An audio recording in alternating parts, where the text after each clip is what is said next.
Hey, what's up? I'm Mike Squires, and this is Couchers Podcast number 124 with my guest, Wanz. Wanz has been a fixture on the Seattle music scene for years and years and years. We go over his history in this conversation as I'm getting to know him and learning about a ton.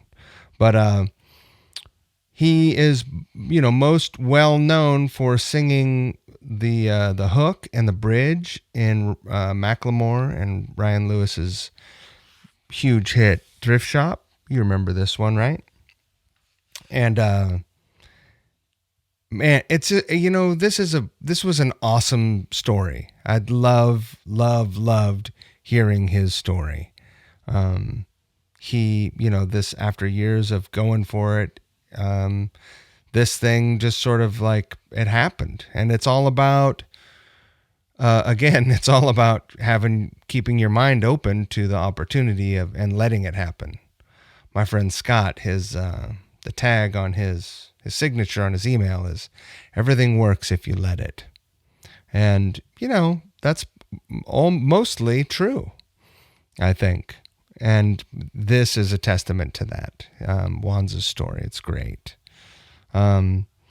Check out Wanz's latest music video called The Captain. Go check out thewanz.com. I'll put links in the podcast description, so wherever you're watching and listening, you can just click on that link and take you over and check out his stuff. Earlier this year, he also put out a tribute to Nate Dogg, which is great. It has Warren G on it. So that's sick. I hope you enjoyed this conversation as much as I did. What a cool guy. I really enjoyed it. So, hey, listen, if you're enjoying the Couchers Podcast, please consider checking out the Patreon page. There's a bunch of exclusive stuff over there, including most recently, I posted all the MP3s, downloadable MP3s of the cover songs that appear in the videos. So if you like those, there they are. A lot of people were asking for them. I wasn't intending to do that. And then I was like, well, here's a way without making them for sale. So that's great. I appreciate you guys listening. Thank you so much for listening, watching the videos, and for all the support and messages that I get all the time. Thank you. I really appreciate it. And also, thank you to River City Guitars, of course. River City Guitars. We love rivercityguitars.com. Go check it out. It's an awesome little guitar store in Spokane, Washington, that is full of vintage, used, and just very cool stuff. They are always buying if you are interested in selling. Hell, they're interested in buying if you're not interested in selling but are going to sell anyway. If you're interested in selling something to them, give them a call at 509-818-7693 or shoot them an email at sales.rivercityguitars@gmail.com. Tell them Squire sent you. They're my friends. They're my family. And, you're going to love your experience with these guys. They're great folks. Now, every week I pick something off the website to feature. And, this week I am going to go with the 2009 Custom Shop Fender La Cabronita Esquire. This thing is pretty hot. All right. Weighs under 7 pounds. It's a simple, it's got one, I think it's a filter. Is that a Filtertron? And, 2 knobs. It's a simple ripper. Maple neck and fretboard. You're going to love it. This is a custom shop, so it's not going to come, you're not going to get this at Squire prices. This thing is $38.99. They're taking offers. They're reasonable folks. If you're interested, go take a look at the guitar over at rivercityguitars.com. Shoot them a message. Make them an offer. Get this thing, man. It's awesome. Don't forget the golden rule: treat people the way you want to be treated, and don't be a dick. Do we have sound? We have sound. Oh, I love it when we have sound. Oh. How you doing, man? I'm okay. How about you? You know, it's it's well, all things considered, I mean, I'm fine, but it's a what a year. What a year. And the hits keep on rolling Just keep out, on buddy. coming. I know, right? Here's the thing, right? So today is what's the date today? November 5. Remember the 5th of November. So today is November 5. This is a Thursday. This podcast will publish on Monday. Mm-hmm. Who knows what is going to be going on Monday, man? Right? Right? I mean, so far, Mayhem. at least the predictions about a lot of stuff have not come. Hey, you guys, come on! My dogs they make an appearance on every podcast. Aces. Good for them. There, as far as I know, there was no reported violence at the polling station, places, and Well, see, you're not as hip to everything as I am. perhaps I'm not. I listen to MSNBC all day, every day. That's what I listen to while I'm working. And so it's like you may have missed this part. There was just a news conference from the press room at the White House where he started it by saying, "I do not accept the results of this fake election." Oh no, I mean I know that. I mean we smelt that coming. Yeah. Right? To me it's just amazing. We smelled that one coming. I've been talking to friends all day about, it's not him that bothers us. It's the people who listen to him that bother us. Yeah, no, it's crazy. It really is crazy, man. Crazy. I don't even know how we ended up here. Except that I try to just live by the golden rule. I mean,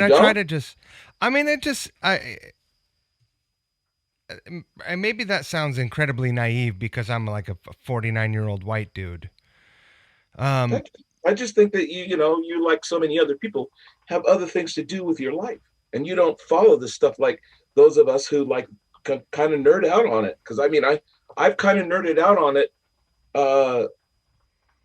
I really started getting into it when Obama ran. Right. Because I was watching what was happening. Because, for me, that is like climbing Mount Everest. To have a black president. It was an incredible day. I can't describe to you how emotional it was for me calling my father, who is second generation post-slavery. Right. We're watching the inauguration together. And I'm asking him, "How do you feel, Pop?" And he can't talk. And because he can't talk, I'm crying because I understand what that means. You see what I'm saying? Yeah. So when you say second generation, are you saying his grandfather lived it with slavery? In slavery? His great grandfather was a slave. His grandfather was emancipated. His father, right? Right. His father is pretty much, yeah, okay, so it's third generation. I mean, that's, Still, this is the kind of thing that a lot of people who bark at the whole color thing, they don't understand because they don't have the background. So, the whole thing with Black Lives Matter and all this other stuff that has to do with race relations, unless you have walked in the shoes, you can't tell somebody what it's like. That's like a man telling a woman what it's like to be pregnant and to have a period every month. Right. We have no bloody idea, no pun intended. But you see what I'm saying? Yeah, no, absolutely. And so, the real wise ones are like, well, how can I help? What do I want to, and I can explain it to them. But in my condo complex, there are 24 units in my condo complex. Six of those units have people in them who had never seen the documentary The 13th. Right. And this is that's 6 people out of 8 that I've spoken to. Just in at the mailbox or whatever. Right. Because I'm the only black guy in the complex. So when I'm taking out the garbage and all the shit's going down with all the riots and stuff, they don't know what to think. They don't know what to do. Right. So I have to disarm it and say it's okay. Especially when I'm walking around with Black Lives Matter t-shirts and fists that have all the names of all the people who have been killed in police custody. Right. It's just different. When you moved into your when you moved into your complex, Yeah. uh, did you get any weird Karening kind of shit? No. Right. No, I mean, Seattle's a pretty like this is Seattle. This is Yeah. Seattle where everything is kept undercover. right. Everything is kept undercover. And unless you are really paying attention and you're really kind of quick at it, you're going to miss it. You're never going to see it. Right. Ever. It was I was so excited to move. I grew up in a little tiny rural logging town in Washington, right? Snohomish. Huh? Snohomish? Granite Falls. Granite Falls. Yeah. Okay. Yeah. Yeah. Do you know where this is? Oh, yeah. Yeah. It's in that zone that I won't go to. Snohomish is as far out. Snohomish, Monroe, that's as far out as I'll go. Right. But Granite Falls, Concrete, Cedar Woolley, that whole area, not happening. Yeah. It's not happening. Not at night. Maybe in the daytime. Right. But not at night. It's weird, man, and it makes me feel fucking awful. But the difference is all I have to do is be uncomfortable. I don't have to be worried for my well-being. More often than not, Yeah, well, see, the thing is, you're 4 or 5 strides ahead of the game if you feel uncomfortable. Right. Trust me. It's shit. To feel uncomfortable in a place where you grew up is pretty messed up. Right.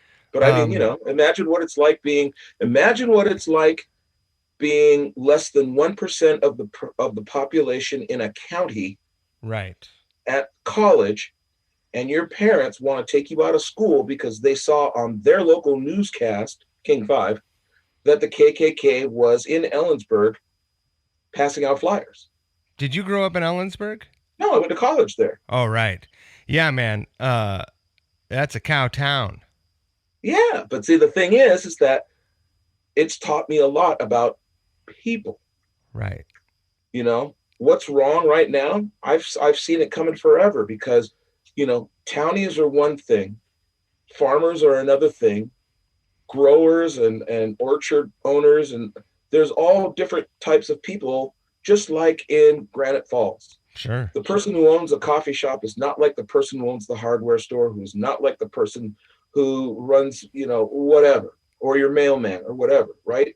There's all these little subtle differences, right? Or the local cops. Yes, but at the bottom, not at the bottom, but if the farther up you go, the higher up you go, the more things start becoming the same. So, right. I didn't have very much worry in Ellensburg because all the campus cops were friends of mine because I always struck up conversation with them. Right. Because of that, I got to know some of the town cops. Because of that, I didn't have any problems with the police and that's the first thing. But the second thing is I didn't do anything that was going to attract them because I don't like police. Sure. I mean, right? I'm reluctant to talk to police and I'm a white guy, but I'm the only guy in my family that hasn't been to prison. So, well, the whole thing of it is that, you find out about people only when you talk to them.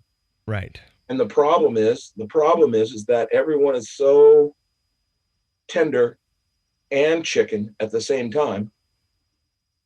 They don't know how to have a conversation anymore. Where did you grow up? I grew up in Lakewood. Oh, right. Yeah. All right. 10 miles south. No, the other one. By Tacoma. 10 miles, 10 miles south of Tacoma. Right? Do you know Juanita? Juanita who? Clemente? Probably. What year she graduate? Oh, I don't know. I think she's 50. 82. If it's in the 80s, forget about it. Yeah, she was probably in the 80s. She was already going to school down there in Olympia with all Yeah, the because I'm other old. hippies. Yeah, I'm old. I'm counting down. I'm counting down to vintage. Are you getting emails for walk-in bathtubs yet? Oh no, but I sure as hell notice those commercials when they come on. Sure. That's great. You Oh, know, that and the one that's like beta prostate, blah blah blah. It's like, oh yeah, I hear you. so Lakewood is pretty white too. But the thing about Lakewood, when I was there, my dad retired at Fort Lewis before it became Lewis McChord, right? Mm-hmm. And the school district, the Clover Park School District, there were two schools that were right next to the Army and the Air Force Base, Right. right? So you drew from, the people that it was very multinational, more so than most schools at the time. Right. It was multinational. I'm not saying that, I mean, you definitely there were Asian kids, there were Arab kids, there was everything, Yeah. which is different from if you went downtown and it was mainly just black and white. Right. That's why cats that went to Lincoln and went to Stadium and not Rogers, but Wilson and Foss, they have completely different life experiences in the Tacoma School District from people in the Clover Park School District, where there was the really, really white high school and the really, really multicultural high school. And that was it. So when you got to Central, that's what's in Mm-hmm. Ellensburg, right? Central? Mm-hmm. I've Mm-hmm. been there only a couple times to play shows, but I mean, when you go to play a show there, you play in the student center, or Mm-hmm. I played in the rodeo. Now, Mm-hmm. rodeos are pretty cowboy, Mm-hmm. and uh, it's not like you walked into a wealth of cultural diversity there, right? In Central? Yeah, but see, you're conflating two different things, because you I'm got to just remember. asking, yeah. Yeah, but see, I know this is the part that I love. See, because people ask when if you don't ask a question, you're never really going to get an answer. You're always going to presume, and we always know what that ends up. Yeah, of So, course. to your point, it's very difficult to conflate rodeo, which happens Labor Day weekend, with the college, which is an ecosystem unseparated from the town of Ellensburg. Right. Right. So the Right, of town of course. Ellensburg does what it does for one weekend a year and has this influx of people from all points east and north and who knows where, right, who get their cowboy on Labor Day weekend. School doesn't start for another 3 weeks. Right. So those two worlds never mix, right? So the world that you're talking about is not really there when school is in. When Yeah. school is in, that ecosystem just lives with the people who actually live in the town. Right. College towns are kind of like coastal vacation towns almost, right? It's like Sort of. the population rolls in for the The only season. difference is that, I mean, they're like the town and the suburb. So it's like, Right. there's Granite Falls and then there's concrete. Right. You know what I mean? Well, And there's one's Granite bigger than Falls the and then other. there's Lake Stevens where you go to grocery One's shop. bigger than the other, one's smaller than the other. There's a definite dividing line, and only certain times you actually mix across lines. That's what it's like. And when you're a person of color, in a place like that, well, see, number one, I've been going to predominantly white schools since I can remember. Right. So I don't know any different. Right? I don't know any different. As opposed to someone whose family was stationed at Fort Benning in Georgia. Right. Where there's a zillion black people and not very many white people. Right. But the environment is still the same, because if you're going to school and your dad's stationed at Fort Benning, you go to a school that's probably got a lot of mix because of the military influence, right? So this is where you learn these skills about people. If you never interact with people, you don't get people skills. It's that simple. I mean, I think that traveling also, I mean, I know that it's not this isn't a hard rule, but if you've traveled and you've been to other countries and you've seen how they Mhm. operate and you see how people are people, Mhm. and I think that has a positive impact Well, it on has how you more to deal do with with. it. I mean, it used to be in the late 70s, early 80s. I mean, having exchange students was a Oh thing, yeah. right? But we've gotten away from that, and I think that we should have that just between suburban and rural, not urban, not inner city, not the main city, but like Lakewood and Enumclaw, or Enumclaw and whatever's east of there, right? Right. Somebody from Adams County living in East King County. So where there's access to the Sure. city, but it's not really the city, Man. because it's about the similarities, right? Right. And this is what I always find interesting. It's like people are so quick to stay in their little silo that they forget how alike we are. And this is what you learn going places, seeing things. I mean, it freaked me out when I made the discovery that, wow, a 14-year-old girl in Melbourne, Australia is just like a 14-year-old girl in Paris, France. They talk about the same things. They dress the same things. They both love Macklemore, and I sing on their favorite song. And they're almost exactly the fucking same. Right. But most people don't get that experience of going places, doing things. So, and that's it, it's all about experience. Yeah. It's all about experience. It's ironic, I lived in the city for so long. I was so excited to get to Seattle, and by the time I left Seattle, I was looking to maybe try to buy a house in like Spokane or something. Mm-hmm. And then I got married and moved to New York, of all places. I thought I was done with the city, right? I didn't want to drive so much, and then I was there for 5 years, and now I live again in the country. And I am happy to say that when I look at the breakdown of the county voting results in New York, my county is one of only two or three, I think, outside of New York City that is blue. Mm-hmm. But it's still, there's a lot to contend with up here. That's But the perspective is completely different. Well, that's the thing is that, you know, How often the do you get down to Kentucky? I just told this story the other day, but I took a road trip across Pennsylvania a few years ago on a work sales Yeah. drive, across basically through the country. And this was June, mind you. Mm-hmm. There's like cinder block buildings that look like they look like closed down body shops or something. But there's Mm-hmm. like a sign up and it's lit up with moss growing all over it. It says Triple X. And then directly across the street, there's a billboard that says sinners burn in hell for eternity. And you'll see these every few miles, it's just like this, this hard pendulum just on full display. Here you Oh yeah. go. And then I, I slowed down and took in a full eyeful of a nativity scene. Now, like I said, it's June, and Yeah. it's a full size nativity scene.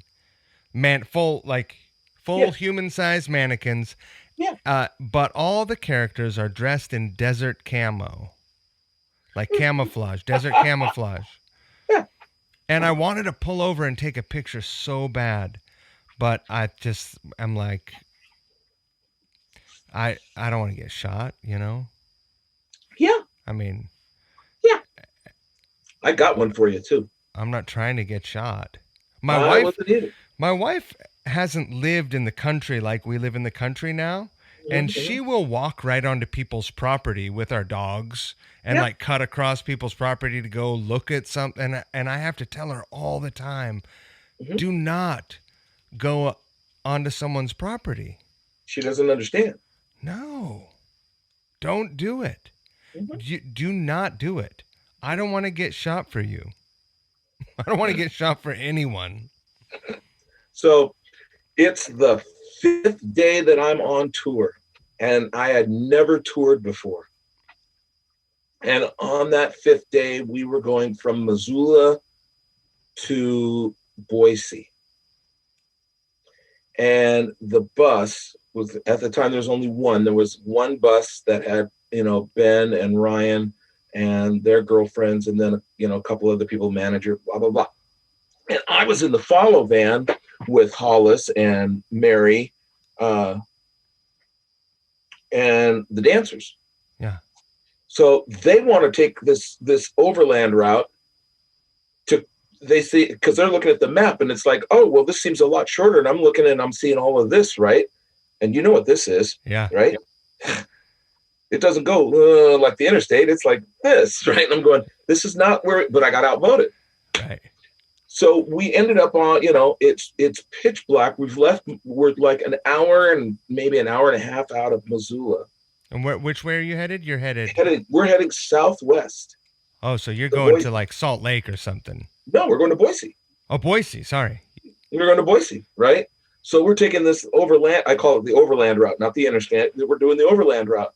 And I've like had 5 Red Bulls because I'm staying up with Andrew, who's driving, keeping him from running into trees, keeping him awake and trying to be the lookout and stuff like that, trying not to freak out. And, the shoulders like that wide. And then if you went a little farther, that's a rock. Yeah. That's like a stone wall. You know what I mean? So it's like, ah! But we found this little hunter's lodge town, got rooms, slept overnight, got up the next day, had a great breakfast. It was nice. And then we're off to get to Boise. Great. On the way, Andrew has to pee. So we stop in a place called Cambridge, Idaho. Okay. Now this is Cambridge, Idaho. This is like the stereotypical one light town. We came in from one way. There was a stop sign, took a left, and down the road there was one flashing light that was yellow. And then the road led out of town. And when we took that left turn, just on the side, there's a little place, and it's a general store. Andrew's got to pee. Next block up, there's a gas station. So he pulls over to the side and I'll be right back. Okay. And I'm kind of sacked out, and I'm looking at the sandwich board on the sidewalk that has a sign on it. And it says they have African lions in the zoo. We have a lion African in the White House. No. That didn't get me out of the van. And I looked at the general store, because it said general store, just, quaint. And there are 2 poster boards on either side of the doorway. And I took out my camera and I started looking, zoomed in, and every single one of them was like an effigy type thing. And one of them, it had a hand holding a condom. And it said, if someone would have used one of these, and then below it had a picture of Obama and said, it would have prevented one of these. That got me out of the van. And so I'm out of the van with my hat backwards and short sleeve shirt and shorts and sunglasses on, and I have my camera, and I'm taking pictures of all these things. That's so funny when I dig it up. And I'm taking pictures of all these little magazine clippings and stuff like this, that is just all blatantly racist complaints against Obama. Right. And to my right, there's a bench, and there's a man and a woman sitting there. And I'm not even looking at them. I'm just going click, click. You know what I really love about this country? Click, click. And I look over at him and I said, you can say anything here. Click, click. Even if somebody totally disagrees with you, you can say anything here. And now they've like stood up and they're like moving away. Right. Well, they don't want to be photographed next to a message like that. Well, they don't. No, they don't want to. They don't want to have a conversation with me. Right. After me saying that, because, whatever. It's whatever. And I'm about to go into the store, and the man says, well, it's not like he's done anything for us or for me. And I told him, if you wanted to go down the road that way, and I wanted to go that way, and you told me, I don't care what you say, I'm not going to go that way, how are we going to get anywhere? Right. And I turned around, and then I just turned and went into the store. My point is that this was not long after Mitch McConnell said, my goal is to make Obama a one-term president. And knowing how government works, I know what that meant. I knew what that meant. Right. But how does anything happen for the good of the country if one side doesn't, one part of the milking stool, which for those of you who don't know what a milking stool is, a milking stool is what they sit on, what they used to sit on and milk the cow. And it's got 3 legs. And you take one of the legs away, you can't sit on it. Right. It's a milking stool, right? That's very agricultural college reference of you. Dude, I remember cow tipping and all that other stuff. I've been on farms. I know what's what. And so I go in this store, and I'm walking around, and it's kind of like a curio store. It's just kind of like a knick-knack store. It's with a little, place you can buy gum and candy bars. They have Ritz, and then they have trucker hats with racist messages on them. Yeah. And behind the counter, there's pistols and shotguns and ammo and all that, and that's it. So, and then, there's lots of dead things on the wall. But I'm walking, and I counted not one. And I mean, I did a slow walkthrough, saw the coolest freaking brown, soft leather bomber jacket. I still think about it. I hadn't gotten paid, so I couldn't afford it because I was going to buy it. It was dope. But it was sitting right next to the third Obama doll. This one was only burned on half of its body, had a noose around it, and had a knife sticking through the right ear. No. And that was one of 7 different dolls that were in various stages of what we used to do with our little G.I. Joes. Did you ask them about their fascination with voodoo? Did I ask anything? Right. You say? I just looked because it's not like anybody else. There was one other person in the store besides the guy behind the counter, and they weren't going to talk to me. I looked at him and smiled. Right. It was just like, it's all the things that you see. It's like, oh, a black person, skirt, silence. Right. And I come outside, and the guy that I was talking to that was with the woman, he is now standing near the sidewalk talking to a dude, right? And so I walked up and kind of stood adjacent to them, waiting for a break in the conversation. Break in the conversation came, and the guy looked at me, and I put my hand on his shoulder, and I said, God bless you. God bless your family and all your friends. I hope you really have a nice day.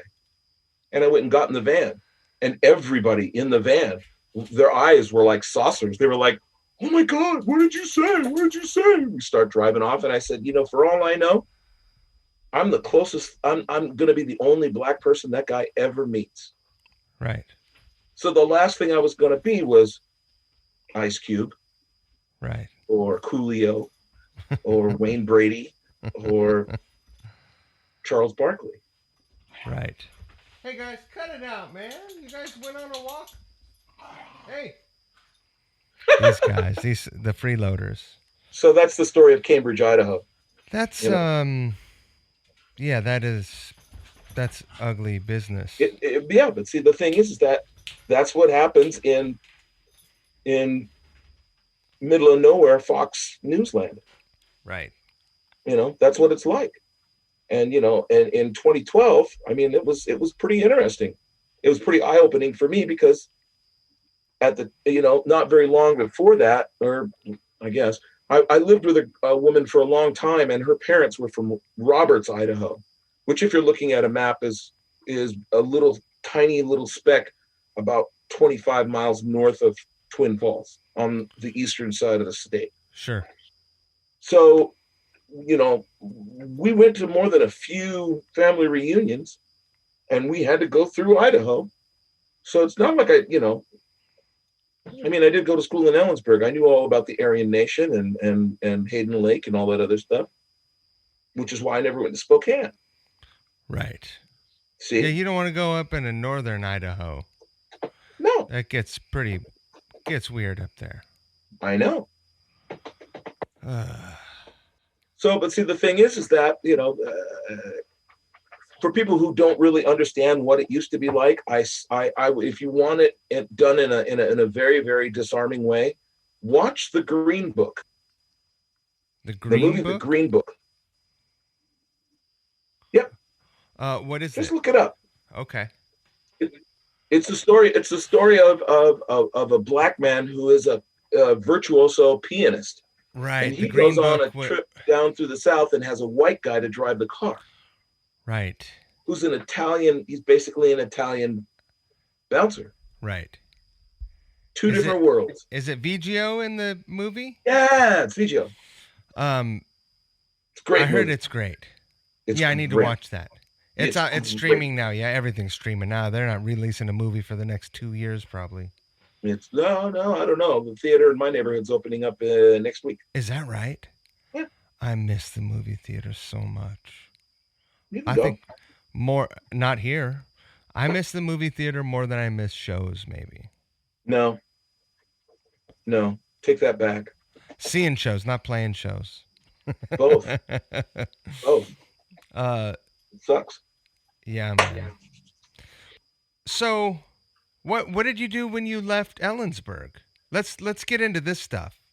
I left Ellensburg and came to Seattle with about $170 in my checking account and about $48 on me with everything that I owned, packed into a 72 Volvo station wagon. Yeah. And my brother used to live behind Capitol Hill, up in right on the edge of Madrona, the Madrona neighborhood, and I slept in his basement for a while. 2 weeks. I'd been here for 2 weeks. Got my first job in Seattle, working at Tower Records on University Avenue in the U District. A month after I got my job, or not very long after I got my job, no, it was about a month and a half. My brother was in love with this chick, and she was in broadcast. He was in radio. She was in TV. She got a gig in LA, so he followed her, skipped out on the note on his house, and just abandoned his house. So I squatted at his house for a year, which was dope because it was like a bachelor pad. It was cracking. That's great. Yeah, it was great. So I lived there until they kicked me out, but I worked at Tower for 3 years, and then a friend of mine came in. And I mean, working at Tower was great because musicians came in there all the time. Yeah.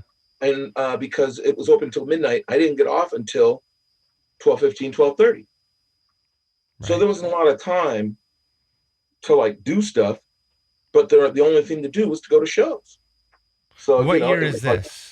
This is 86 through 89. Oh man, those were the years too. It was pretty interesting because I mean, depending on, if you went to, let's see what's still here. I mean, Astor Park was still here. Astor Park was like the Showbox is now. Right. It was the spot. And the Police played there. U2 played there. It was the place to play. Where was that? Was that down underneath the Space Needle, like down there? Monorail. 5th and Lenora, right underneath the monorail. It's a flat slab of ground now. Oh. What was Under the Rail? Do you remember that place? Under the Rail was a club that was at it was right there. It was on 5th and Battery. It was it was closer to the Needle. Right. Yeah. That was a great club. A couple shows there, yeah. Roger, Howard Jones I saw there. Dan Reed Network I saw there. Oh, killer. Hoodoo Gurus when they were new, I saw them there. There was like nobody there. It was awesome. Right.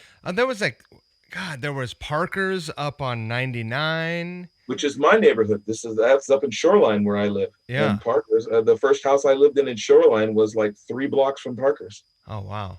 Ohio Players, Dan Reed Network again, Cameo, Bobby Blue Bland. Saw tons of shows there. Wow. It was amazing. I would have loved to see Cameo. That'd be killer. No, you would have liked to have seen Albert Collins. Well, yeah, you're correct. Albert Collins played Parker and peeled the paint off the wall. It was amazing. I think famously Sinead O'Connor played there, Yep. and her I missed that band. show. I didn't like her. Her band was the Smiths. Was like the rhythm section from the Smiths. Oh, really? Yeah. That's cool. That's Isn't cool. that crazy? That's like, yeah. Well, I mean, there's lots of stuff like that. Like, remember Cyndi Lauper? Sure. That whole first album, Girls Just Want to Have Fun and all that other stuff. All of her first hits. You know who the band is? Who? The Hooters. Oh, you know what? I did know that. I think didn't that guy co-write a bunch of those songs or write a bunch of those? The blonde guy, not the bass player. Right. Larry Tagg. Yeah. Larry Tagg. He went out. I can't remember the keyboard player's name, but the bass player and one of the keyboard players split off. And when that kind of fizzled out a little bit, they started a group called Bourgeois Tag, and I was really into them. But that's like '89. I don't mind at all. Exactly. That was their single. Yeah. Yeah. No, I remember this. That song. Several years ago, several years ago, I said goodbye to my own sanity. But I don't know why. I don't know why. I don't mind at all. It's a great song, and but yeah, it's a great record, dude. I just thought about this song yesterday. For like seriously. Really? Yeah, man. The hair on my arm's standing up right now because it's a little weird that we're talking about it. Because, I mean, I was thinking about, I don't even remember what I was thinking about. Get that record and listen to the track called Waiting for the Worm to Turn. Oh, yeah, I will. All right. I'll do it. Because it is it taught me a lot about just staying patient. To go on with my little story, it's like 89, after, immersing myself in the club scene, I started to get known because I'd always show up places. Yeah. Right. And then I'd meet people and then I'd see them around and, it's like I was a friendly person. And then, once they found out I worked at Tower, they'd come in and see me at Tower and then introduce me to, so that's how I got to know everybody, right. And once I started hanging out at the Vogue, it was over because everybody hung out at the Vogue. Right. Right. So in 89, I got a job, at the end of 89, I got a job driving a delivery van for the distributor for Sebastian Hairspray. Okay. Sebastian Products, right? And the drummer for a band called Bark in the Dark was my boss. All right. He was my boss. He was the first drummer in another band called the Cowboys, okay. which was a perennial favorite. Yes, the Cowboys, did they become... No. They've always been the Cowboys. They were always the Cowboys. I feel like Terry Date told me about them. Probably. Because I used to hang out with Terry Date and Kenny DeRonalo and all these, and Keith were the Wismar. Cowboys kind of a big band? Nope. No. Five-piece. Frontman was amazing. No, I mean like popular. Huge. Yeah. Like the Heats were huge. Right, exactly. No, this is the exact conversation that Terry and I had. Yeah. Okay, awesome. All right, I have some perspective on this now. Yeah, almost everything that Terry knows before Alice, I know because we hung out in the same circles. Right. Knew the same people. Right. All right, so you're running around and you're making music? Are you in a band? I came over with a band from Ellensburg that disintegrated, and then I got into another band. Speaking of Alice, this is funny. So I got another band together with another guy that worked at Tower named Michael Vinke, and he knew of a guitar player, and that guitar player was a picking and scratch and funk type player. Okay. Right. And Michael was like a power, like the Cure, fire, woman. He was a straight ahead rock guy. And then our drummer was this kind of thin, spindly butt rock guy named Chris Friel. Yeah. And that foursome was called Bag and Nasty. What? It was called what? Hold on. Bag. You guys, cut it out. Come here, Mr. Big. Come here. This is Mr. Big, the California Bulldog. Is Mr. Big, a.k.a. Biggie, a.k.a. Big Time, a.k.a. Mr. Lickety. Colorado Bulldog. Sorry. That's okay. So, you were in a band with Chris Friel, nicest man in rock and roll. Totally. And He and I are still friends. He lives on the other side of Shoreline. We talk a lot. So Bag of Nasty was just getting started, and this is in the fall of '89. And I was working a second job at a place called Bleachers, which was not far from, it was on the road that goes in front of Husky Stadium, but before it ran up the backside of Capitol Hill. A friend of mine, somebody that I had met, had a bar, and I liked it. So I had my birthday party there. So I had, I was friends with Steve Pearson, who used to be in the Heats, and then his new band, the Range Hoods, they had played in Ellensburg, and I had opened for him. So I asked him and the Range Hoods to come and play my birthday party. And then there were these other guys that I had met that we always used to hang out and drink at the Vogue. And, you know, Sean Kinney was the drummer, and the band was, yes, Alice in Chains.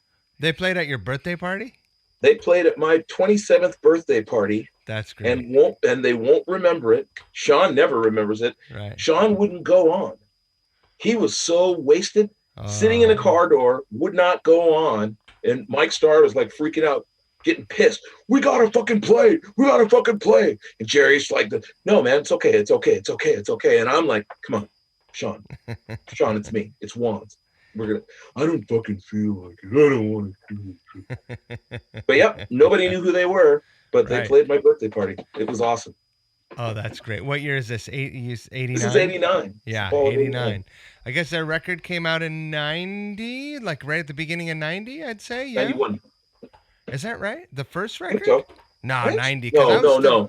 I was still in Granite Falls. Yeah, you're right. It's 90. Yeah, it wasn't very long after that birthday party. So about 2 months after that birthday party, I remember Lane was having a party, and he lived at a place called the Colonial. I think it's called the Colonial, but it's on East Lake, kind of up the road from where Lo-Fi is now. Yeah, it's a little straight brownstone. He used to have the bottom corner. I'll never forget it. But that's when they got signed. Right. That was the celebration party of them getting signed. And that was like the last time I ever talked to Lane and Jerry. Actually, Lane and Mike. I saw Jerry again, and I used to see Sean all the time, but I don't see him anymore either. I rode motorcycles with Sean a couple times and Duff when I was still in Seattle. Cool. I saw him when he was in New York and he was the drum guest on one of the late night shows here. Cool. Yeah, it's good. The sobriety is good for people. Yes, it is. That's how I met Duff. Oh, yeah. Yeah, sobriety, good. That's why I'm actually, the other way that I met Duff is I went to college with one of his brothers, and then I worked at Microsoft with one of his nephews. Oh, yeah. Right. So that was kind of weird. Right. It was kind of weird that I told, he was up with Walking Papers, and they were playing, what's that biker place on First Ave? I can't remember. But anyway, I told the owner, because she knew who I was, and I said, I have to meet him because of the whole sobriety connection. Yeah. And so that's when he just totally freaked out when I told him, it's like, you know my brother Matt? And I go, yeah, we went to college together. Wow, that's fucking cool. And I said, yeah. And I also know that Chris McKagan guy too. You mean my nephew, Chris? Yeah. Fuck. Shit, yeah, man. I just talked to Duff like a week and a half. No. So last week and a half ago. Were you a music major? Completely. You were? Totally. At school, yeah. So that's how you know Matt. Yep. Yeah. He played the jazz band. I sang in the jazz choir. Oh, that's awesome. Yeah. He just he connected me with a horn section in LA, and I'm gonna employ a full horn section in a future Couch Riffs video. And by the way, you killed it. It's so great. We can talk about it, even though it's not going to go. It's not going to be up until tomorrow. But that'll be before Monday. That's correct. Okay. Yeah. Remember the future. Yes. It's so great. You crushed I haven't looked at it yet. Oh, it's super. It's fun. I've been too wrapped up in politics. So, yeah. Yeah. No. There's. You know, that's why I keep checking my phone for all these alerts, so, because I know what's going to happen. what's going on at like every time I go and I look, I'm like, well, all these places are tightening up. Like they are, if Biden takes Hold on. Georgia, that's it. It's over, right? Yeah. But Nevada has been locked at 75% count for Yeah. you know A day and a a half. day and a half, and Yeah. you'd think that there's a lot of card counters in that state, right? Dude, that's been the biggest joke floating around my Facebook. What's Kind going of on? ironic that the place in Nevada can't seem to count. Right. But Well, they ran them all out. yeah, it's They just ran- weird. It's just weird, and a lot of it is by design because of this is the nation getting a taste of what gerrymandering actually does. right. Because the places that they're having all these problems either have a Republican governor or a Republican legislature with a Democratic governor in all these races. Right. In Pennsylvania, fucking North Carolina, Georgia. Maine's kind of an outlier because Jesus, nobody goes up there anyway. Wait, it's Georgia. Canada. Maine is let's just call it what it is, Canada. yeah. The one place I would have had a chance to meet Iggy Azalea, but she decided she was going to be late to the show, so she lost her opening slot. That was hilarious. Colby College, I'll never forget that. Of course, I got a zillion freaking road stories. A million of them. Yeah, I'm sure. So yeah, well, let's so we're at 1990 right now, essentially, right? Mm-hmm. And between 1990 and when I know that you've told this story a lot. I've never heard you tell it. I've heard other people tell it to me, but when you recorded on Thrift Shop, you is it true you got a call like late night style and you're like, yeah, I'll be right over? I was laying in bed watching Nightline when Nightline used to come on after the local news. It was like 12:15. And that's a Friday. That's a Friday. No, actually it was like a Wednesday. Tuesday or a Wednesday. All right. And I was laying in bed surfing Facebook on my laptop and watching TV, and my cell phone started buzzing, and the number on it was this guy who I had met a long time ago, he ran a little label in North Seattle, and he used to be part of a troupe called Full-Time Soldiers. And FTS was kind of like Local Heroes, but only in the North End. They were very well known. It was like Wu-Tang of the North End. But he was the producer, and he usually either texted me or emailed. Right. So the fact that he was calling, I picked up. What's going on? He goes, "What are you doing?" I told him, and he goes, "Well, this producer friend of mine is looking for a singer who sounds like Nate Dogg. So you knew who I was going to call, because that's the rep that I had. I got that rep in 2000, 2001 when I met this guy, because the girlfriend I was working with worked with one of the rappers in Full-Time Soldiers. She told him that I could sing. Right. We met, I sang, and then I started being passed around the other guys in the troupe. It was kind of funny. So were you on a ton of those recordings in that studio?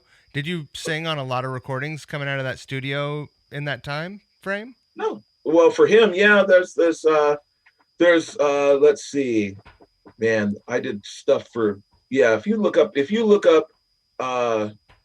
D period SANE, D Sane, that's the producer. I rarely ever speak of him anymore, and I'll tell you why in a minute. But D Sane was the producer, and I think it's Strangely Sane or something Sane Productions. But there's guys on it, Twin G and Smoke and Lil Dub and Critical, Sarcastic. It's like 9 or 10 guys that I'd already done shit with. Yeah. And I mean, I had no idea. I'd sing for these guys, they'd pay me cash, and boom, I'd bounce out. And next thing you know, it's like I'd see him like 3 weeks later. Dude, it was so great. I'm so glad you laced my track, man. It's blah, blah, blah, blah, blah. Critical and I did this track called Desperate, and it was almost like a feature. And it was like 6 months. And D saying like totally freaked out because I had no idea about this message board called The Sickness. And The Sickness was like, it was like the precursor to like MySpace or whatever, but it was a message board for the rap community. And apparently that Desperate, the song that I did with Critical, had been like the top of the charts for months. I didn't know. Right. I had no idea. That was the first taste I ever got of, oh, wow, people know who I am and I don't know who they are. That's a good feeling. I mean, kind of. Can be weird. But I mean, at the time, it's like, this is the weird part about being older, I was still like 15 years older than any of these cats. So we didn't run in the same circles, and they were all about, pushing weed, pushing other dope, running girls, shooting guns, stealing cars. I was shacked up with a girl who had 2 kids. We had a kid together, and I was working a day job. Right. I had started working at Microsoft. It's like, I ain't got no time for that. Right. What? That all sounds like trouble and a lot of work, a lot more work than having a job. A lot more work. It sounds very complicated. So yeah, D Sane and I crossed paths again in the spring of 2012. And he, told me that this guy wanted and I didn't know who it was. But I got out of bed and I went to his house, and then he took me down to what used to be Ben and Ryan's little studio, which is at the south end of Washelli,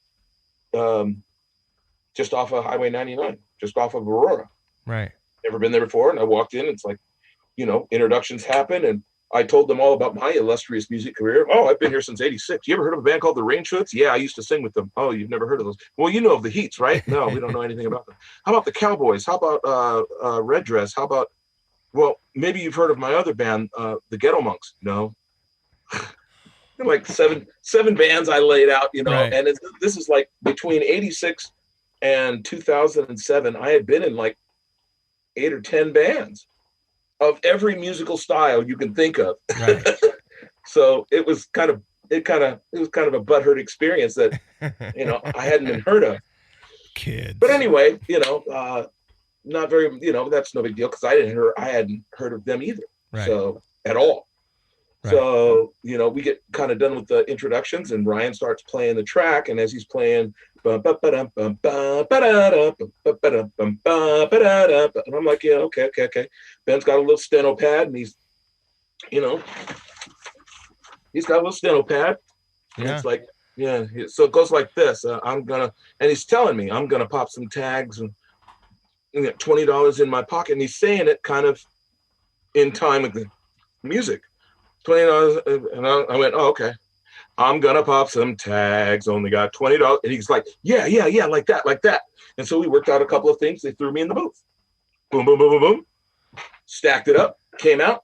Okay, now we got a bridge. I wear your granddad's clothes. I'm pulling all your hoes, and so I go in, learn that. Blah, blah, blah, blah, blah. Stack it up. Come out. Yeah, okay, now we need to do some incidentals, some hype parts. Okay. And Ryan's like talking to me and talk back. Yeah, say something like, red tags, purple tags. Yeah, and so we do all this stuff, right? And finally it's like, yeah, okay, I think we got enough. How long are you there from the minute you walk in the door till the minute you're like, all right, thanks guys, I'm gonna go back and get back in bed and catch whatever? It was 45 minutes from the time I got in the booth until they cut me a check and I was leaving. I shit you not. Yeah, that's how professionals work. Apparently. I had no idea at the time. Because nobody thought anything about it. They never thought anything of it. And because of my experience working with other rappers I was just impressed that it was like, wow, this is a check and it says Macklemore LLC on it. Right. Because usually rappers paid me in cash and then I never saw them again. Right. Right. That's the way it had been. Cash that was like had a strange curl to it. No, it was usually all pretty fresh pressed. But yeah, so that was cool. I mean, my youngest son had started living with me, and he had heard of Macklemore, but he really didn't get it either. Oh, wow, you really? I've heard of him. He's pretty cool. Oh, okay, good. Whatever. Right. A month later, my phone rings. It's Ryan. What are you doing? Well, I'm walking up the stairs. I've gotten off the bus. I'm going into work. Yeah. Well, we're doing a video for Thrift. Do you want to be in it?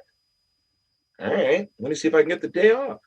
Got the day off. Their manager comes and picks me up, takes me to... Let me hit pause for a second. He called you the day they were shooting? Yeah. Well, that's maybe a little bit of a short-sighted. Just wait. That was a little short-sighted. just wait. So his manager picks me up, and we talk a little bit about the track and what they're doing, and what the shoot is about. And he's got to take me by this store called Leroy's Menswear. Do you mean Leroy's? No, I mean Leroy's. It's down there on Pine, and between First and Second. Is it still there? 214 Pine Street. Oh, I used to go in there when I moved to Seattle. I worked in the Pike Place Market, and I would walk in there and just look around and think, who wears this shit? Well, that part of me, but then also part of me really wanted one of those suits. Suits were cracking. Pimp suits, they used to call them. Yeah, but with a brother's shop. It's just like, there's such outlandish suits. Yep. Like you can't even get like I don't think he had you couldn't get a black suit there. They were all purple or lime green. No, you could get a black suit there, but it would be of a different, it would look like no other black suit anywhere. Right. Let's put it that way. It wouldn't be like crazy, let's put it this way for the people who are checking this out. If you go back and you Google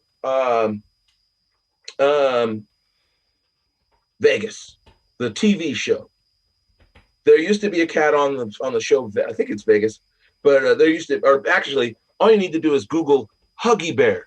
Oh yeah, Huggy Bear. If you Google Huggy Bear and that's Starsky and Hutch. He was on Starsky and Hutch. Yeah. That's right. So Huggy Bear, and go back and look at some of those pictures. Those are the kind of clothes that were sold at Leroy's. So amazing. There was a great sneaker shop next door too. Yep. Actually, it used to be right next to what is now the Hard Rock, but it's gone because they just the State Hotel took over that whole corner and killed everybody. So anyway, I'm in the store, and there was a green suit that the manager says, "What about this? What about this?" And this little voice from way back on the other side of the store, "It won't fit him. It's too small." And that was Leroy. And so he comes up and he says, "See, you're probably about blah, blah." And he just looks at me and he says, tells me what size I am, hands me the creamsicle one, put the coat on, fit perfect. Right. Bought that, took me up to Capitol Hill to a bar up there. The shoot was downstairs. I didn't know anybody. There's like 25 people down there. I didn't know any. I kind of knew some people. I'd recognized them, but I didn't hang out on Capitol Hill. So unless I was going to a show. Was this at Numos? No, this was at the Unicorn. Oh yeah, okay. So downstairs at the Unicorn, and there's the track on the floor, and there's a camera that's rolling along a dolly, and I'm like, "Oh, this is fancy." Yeah, this is like going on, and I didn't really know anybody, and so I got introduced to a couple of people, and then it came the time, why don't you go change? And I went up and changed and clicked the picture because I was like, this is gonna be cool. Come downstairs, it's like the whole room fucking stopped. And while they were setting up the shot, there's a DJ playing, right? And so the DJ starts we all get in a big circle and start doing the whole, everybody's dancing and stuff like that. It was dope. Who was DJing? Who was DJing? I can't remember who was DJing. Might have been DV1. Can't remember. All I know is that it came time for me to do my shot, and it's like they put me in this space, and I'm looking at the camera, and I'm looking around going, okay, so who else is going to be in the shot with me? Oh, no, we just want to film you saying the hook. Oh, all right. Play back. And I messed it up. Right. Oh, it's okay. I'm nervous. Okay. My head's like going, how the fuck does this go? I messed up 3 more times. And after I messed it up the 4th time, it's like Ben sticks his head from behind the camera and goes, you don't remember the words, do you? I was like, no, I'm just used to like getting paid cash, and then I never see a rapper I haven't again. listened to the song a million times like you have. This is a whole new universe for me. Right. So yeah, we did like 6 takes. We did 6 takes, and they used most of all of them. Wow. So, did you freeze on me? Yeah, I'm having some weird internet issues out here. You know, like I've mentioned before, I live in the middle of farmland up here, so often I get some. But I don't. Yeah. I don't, and it's getting to be the dinner hour. Yeah. Which means those people who did go to work are now home, combined with the people who have now gotten their kids off of the internet, and now they can get on the internet and find out what's going on. That's right. So anyway, you know, finished the shoot, and I'm sitting up. I went up to the stairs to the, you know, everything's over with, and go upstairs. I'm getting a burger from the bar, and I'm sitting there talking to one of the other guys in there. You still have the suit on? Yeah, I still have the suit on. Good and move. It's the guy who it's the guy in the video that it's the guy in the video who happened right before the line limited edition. Let's do something, and he goes to the camera and he goes like this. His name's Cy. He goes like this into the camera, right? So he's sitting at the bar with me, and I go, you know, he goes, great job today. And I'm going, cool, I hope it turns out good. And he goes, you have no idea what's about to happen to you, do you? And I was like, no. Should I? And we started talking about, you know, Ben's done this, and he's done this, and then they toured last year, and they went to Ireland, and they went to England, and I was like, cool. I'd never heard of him. Right. So I went home, right? So, right before I went home, Ryan, bam, hand on the back. Great job today, Wanz. Are you free tomorrow? We're going to shoot on a boat. I said, I'll have to ask my boss, but I guess so. Cool. Meet me, blah, blah, blah, blah, blah. So I told him, and so here I am walking down to Broadway. I'm walking down Pine Street with the suit on and the coat and the hanger with my other clothes. Yeah. I rode the 48 downtown and caught the 301 back up the shoreline. And the next day, it's like I can't remember where I met Ryan at, but they were shooting out at Matthews Beach. Oh, it's a speedboat. Oh, that's nice to know. So here we are, you know, it's a friend's boat, and we're out in the middle of Lake Washington to get Ben kneeboarding. Right. He's never kneeboarded before. Oh. So in the video where it says, and then I bought a kneeboard, and he goes like this. Right. On the first, 2 seconds before, he's like this, and he goes like this. And then 2 seconds after this, boom. Whoosh, yeah. We're done. It took almost 90 minutes, but we got that one shot.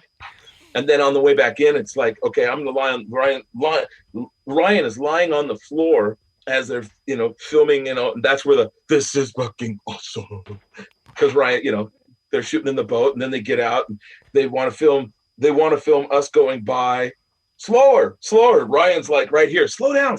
Keep the boat straight. And I'm trying to keep a straight face and not look at the camera. Right. And not run the boat into a dock. And it's just nuts. So we got done with that. And Ryan has given me a ride back up to Northgate so I can catch a bus and get back up here to Shoreline. When he discovered that I hadn't heard the final mix of the song. Right. And that was the first time that I had ever heard the song. And I freaked out because I'd never heard my voice sound like that. I had never heard a track. I mean, once the beat kicks in, the sub was like making all my innards move and shit. Oh, he was yeah. like, he's driving a Jeep Renegade. It's not a lot of space in there. Man, 10,000 watts in that little freaking vehicle. It's crazy. Played the song twice, and I was like, oh, cool, cool, cool. So the premiere comes at the end of August, and the night before, I wore the suit, was at the Crocodile. It was awesome. Wow. And it goes through it right before the first time they play it. Ben walks up and he's got the fur coat on, and we chop it up a little bit, and he asks me, hey, so do you have a Twitter account? No. He goes, oh, you need a Twitter account. So he's now moved and gone up on stage and talking about, this is the video. And I'm on my phone I'm on my BlackBerry trying to set up a Twitter account. And we watch the video, and it gets done. And he comes down and he starts walking around. He finally gets to me and he goes, you did a great job. You did a great job. Thanks. Yeah, it looks great. Sounds amazing. How's your Twitter account? I don't know. I look at it, and I had made one tweet to D-Sane, who was sitting right next to me, and then it says, Macklemore, you should follow at Wanz. He sings the hook on Thrift Shop. Right. There's like 250 names following me out of just like that. Right. I freaked out. I was like, ah. But that was not as funny as the next day. August 29th, 2012, I'm sitting at my desk at work. My window faces out, looking over the baseball and football stadium. It's a bright, sunny day. Yeah. And I'm waiting for that song to drop. And I don't see it. I don't see the link, and I don't see the link. And finally, it goes, and I watch it a couple times, show it to one of my workmates. Cool. About half an hour goes by, and I go back and look, and it's like all the numbers have like spun up, right? And that's when you call your workmates over. Hey, come look at it now. I spent like 10 minutes hitting a refresh every 2 minutes, and the numbers would incrementally keep going up. And so that's on one screen, and I'm like, weird. So on this other screen, I go to YouTube, Macklemore and Ryan Lewis, and I start looking at the other videos. And that's when I finally found out about My Oh My and Other Side. And the one that really caught my attention, And We Dance, which I didn't really get. But then came Victory Lap. And Victory Lap was a whole bunch of live footage, them riding in a van. It was from 2011, and now we're in 2012. So this is like, and the very last, one of the last shots was him standing at the edge of the stage in Key Arena at Bumbershoot. Right. Sold out. Nothing but little lights in the car. And that's when I saw that, and I leaned back in my chair and I went, oh, that's not good. That's so not good. And that was like, oh, I've only got one shot at this. And so 2 weeks later, I was hitting up the manager about going on tour. And August 11th was my first show. And we did that tour in August 15th. 16th,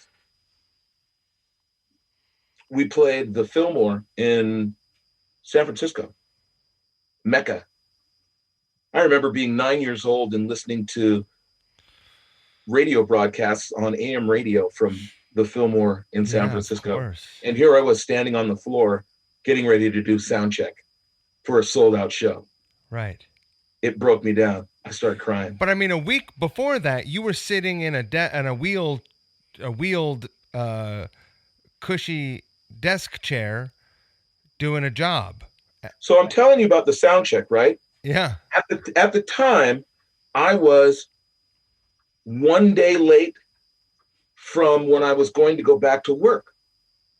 This was on a Sunday night.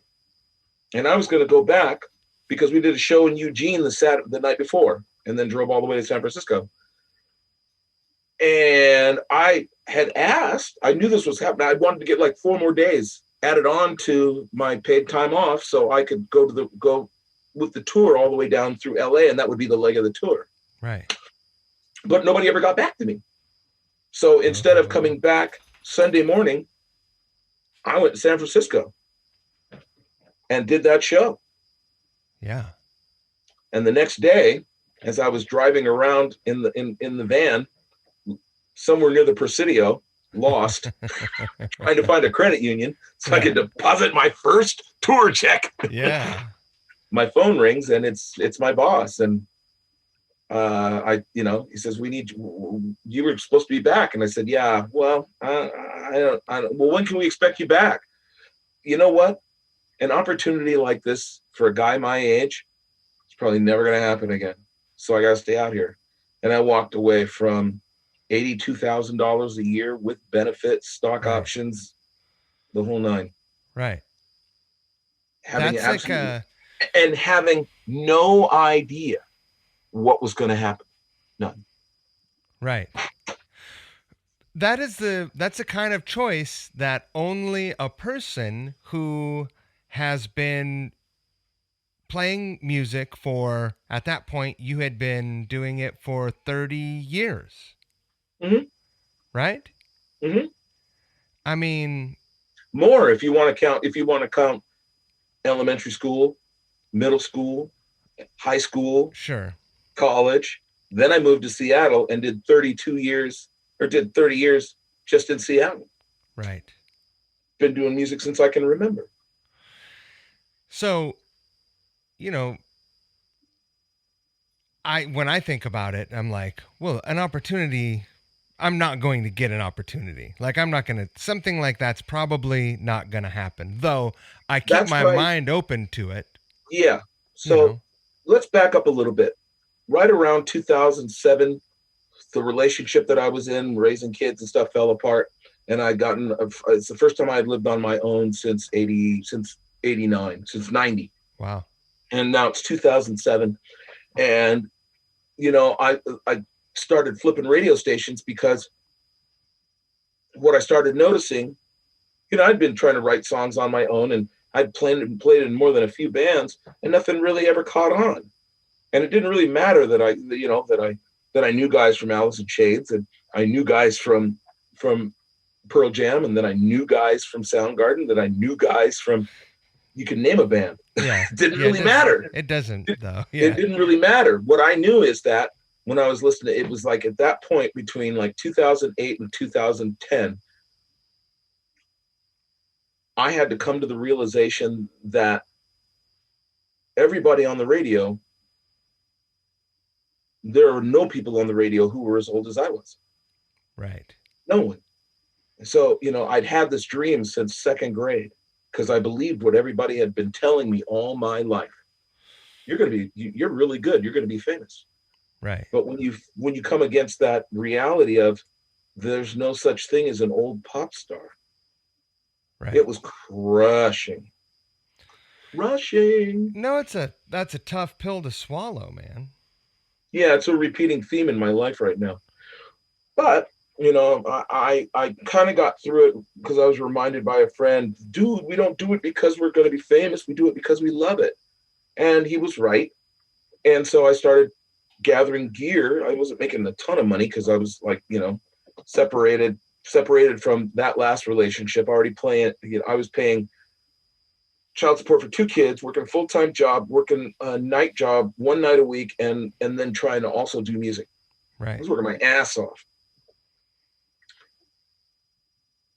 And I just started collecting gear and just started writing my own stuff because, MySpace was brand new. Yeah. So it's like, whatever, I'll just do it for that. And then in 2009, when Facebook happened, well, that was a whole new can of worms. And all of a sudden it's like, I'm reconnecting with, middle school and high school and college people and family that I haven't seen in forever. And look at all these people and people from college. And, in no time I have all these people. So it's like, oh, okay, that's where I'm pushing my music. And, that was good enough for me.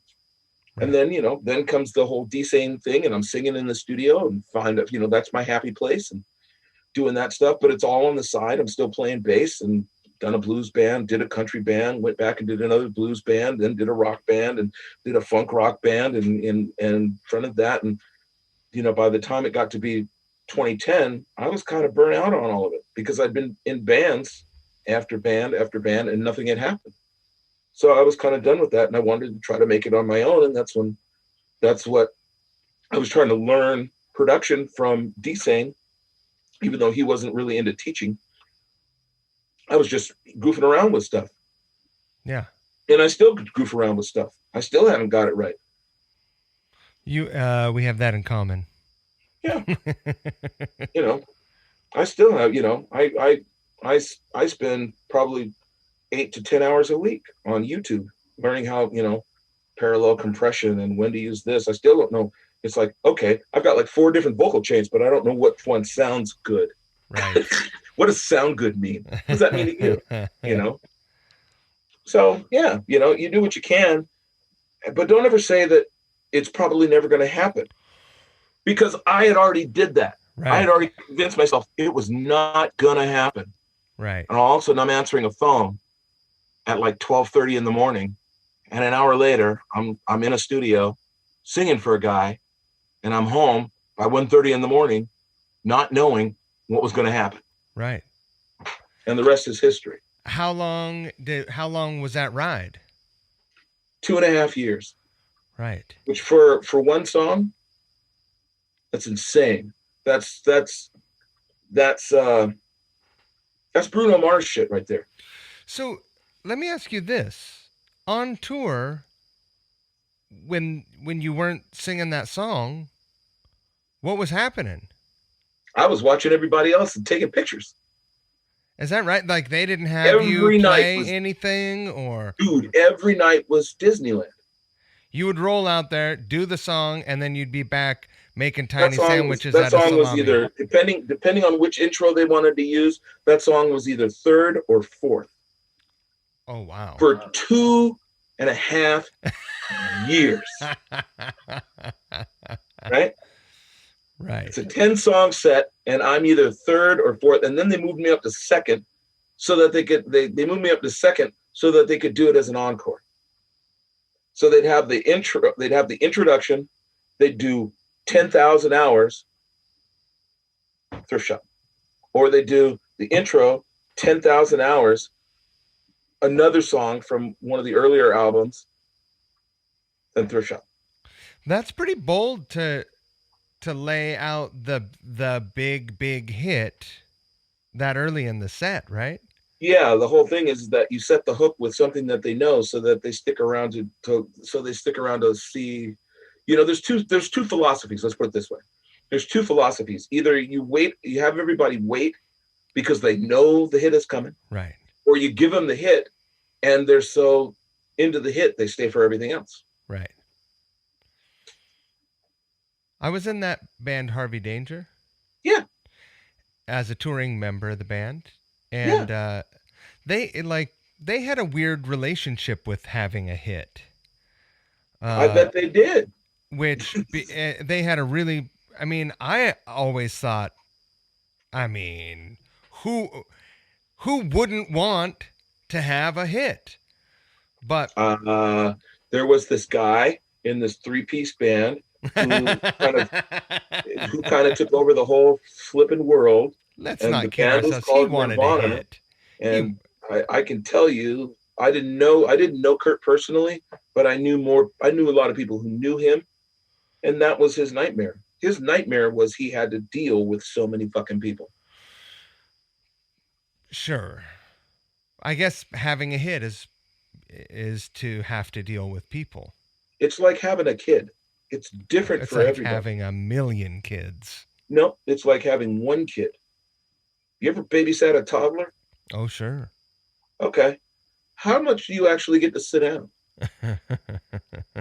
Maybe when it's napping, right? Other than that, not so much. You always got to keep an eye on them. You always got to make sure they didn't poop or pee their pants. You got to always take care of them, right? That's what it's like having a hit.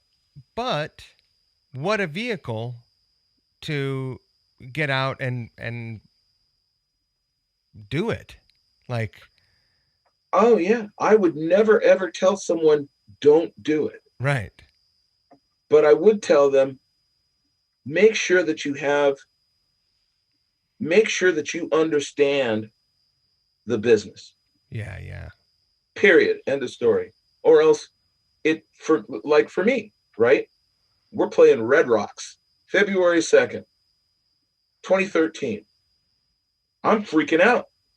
This Yeah. is where you Yeah, man. you two did Sunday, Bloody Sunday. I've seen that video forever. And I'm Right. gonna be on the same plane. Oh my fucking God. Right?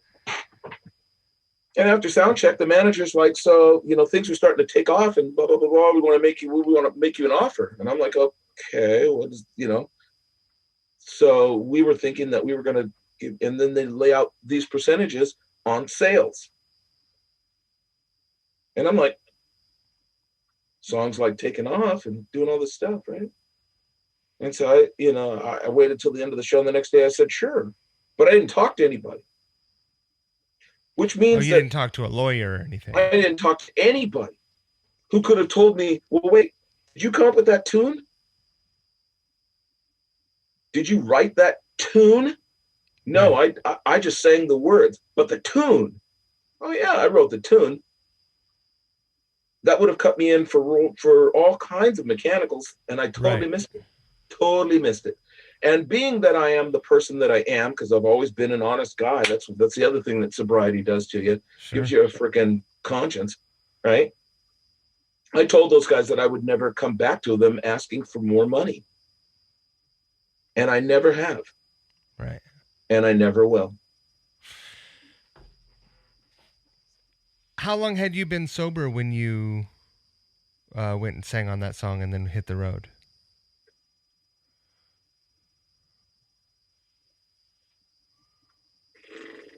Good question. 09. 12 years. So it's not like you were a year in or whatever. That'd be a tough time to.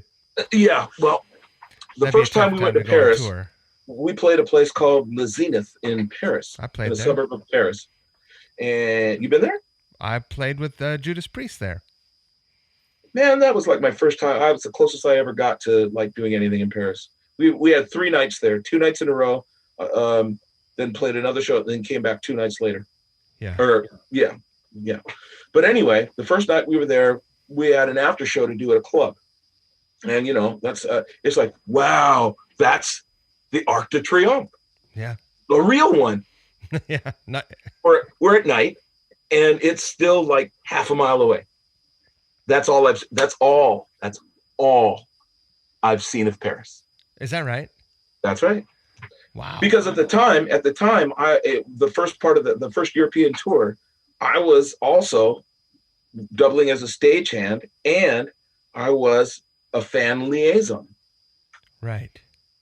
Every show we did, it was my responsibility to pick out 10 people who would get passes to the show and a meet and greet with Ben and Ryan.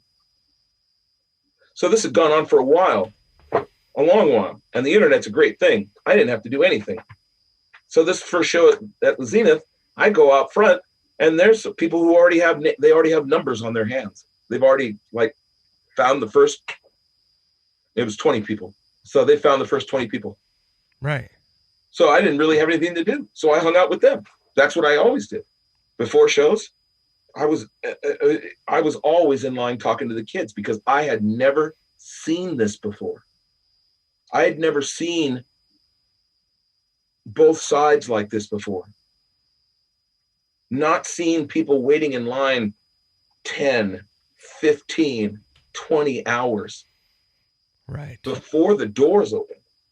That's insane. Forget the show. Right. Right? Some of these things I'll never forget. Right. Warsaw, Poland. There was a girl who was in freaking tears. She explained, because I asked, what's wrong? This is my dream to go to the show. It's been my dream, and I can't go because she had some family things. She couldn't go, So I took her in for sound check. Right. I will never forget the look on her face. The coolest part about all of that is that she had a hopeless sense of getting to do something that she really wanted to. You saw an opportunity to not only make someone's day, which is what you probably looked at it in the moment. You're like, oh, this would be a cool thing for her. She's probably still talking about it like you are here. Yeah. Or the girl in Denmark, who I met a girl in Denmark, and she was very sad. We got our picture taken together, and she goes, "I'm very sad." And I go, "Why are you sad?" She goes, "Well, we don't have thrift shops here." And I went, "Oh, well." I looked around and I looked at her and I said, "Well, why don't you start one? Just gather up clothes from like your brothers and sisters." And it was like, and for all I know, she's got an Etsy shop. We don't have thrift shops here. Do you think that's true? Yeah. I don't know where she's from. Just because the show's in Copenhagen doesn't mean that she's from there. But she says, where I'm from, they don't have thrift shops. That's crazy. So I said, well, why don't you start one? She had never thought of that before. She didn't think she could do it. And this is the thing that really this is what got me writing my book. For those of you who don't know, I have a book. It's called #The Book of Wanz. Thought I had one in here, but I don't.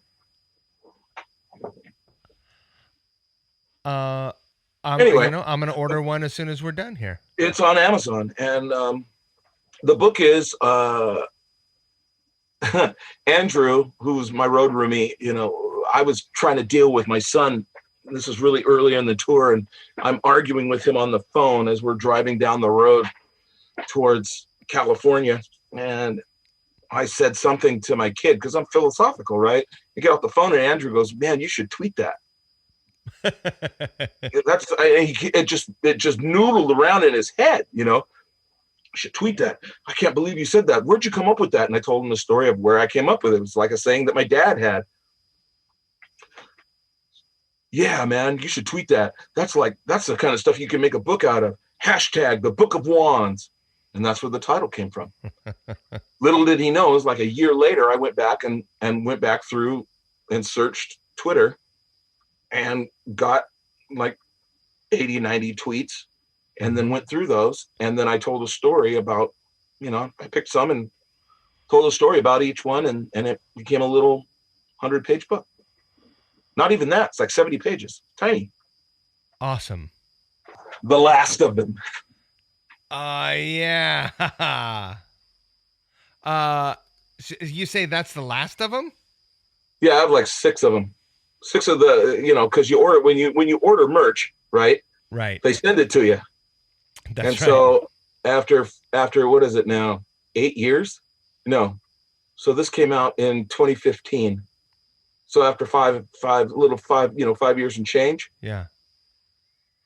Book signings and whatever, I have like 7 or 8 of them left.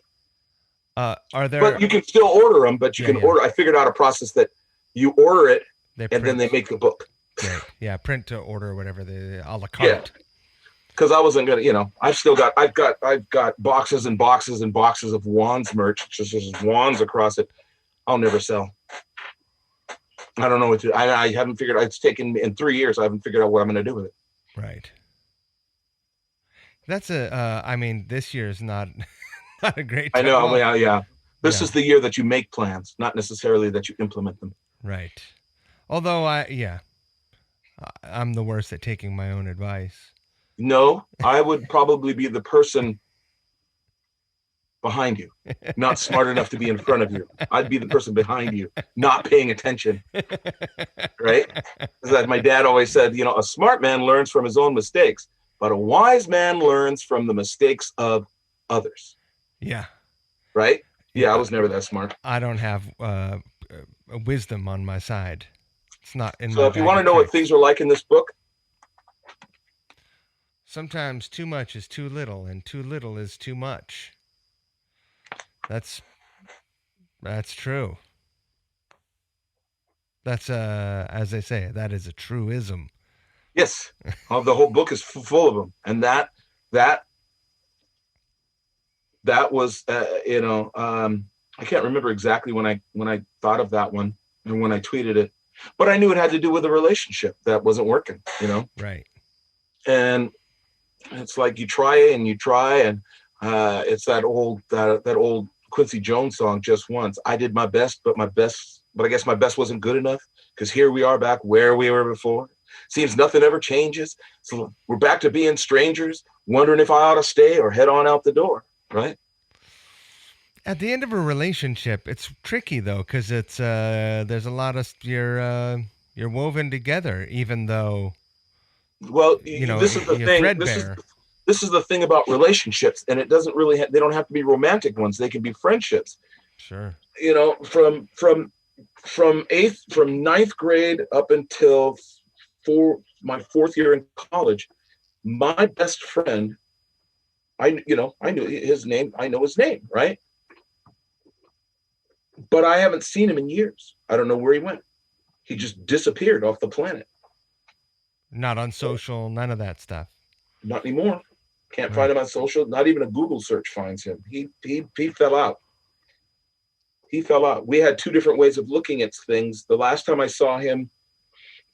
physically saw him was the summer of 2009.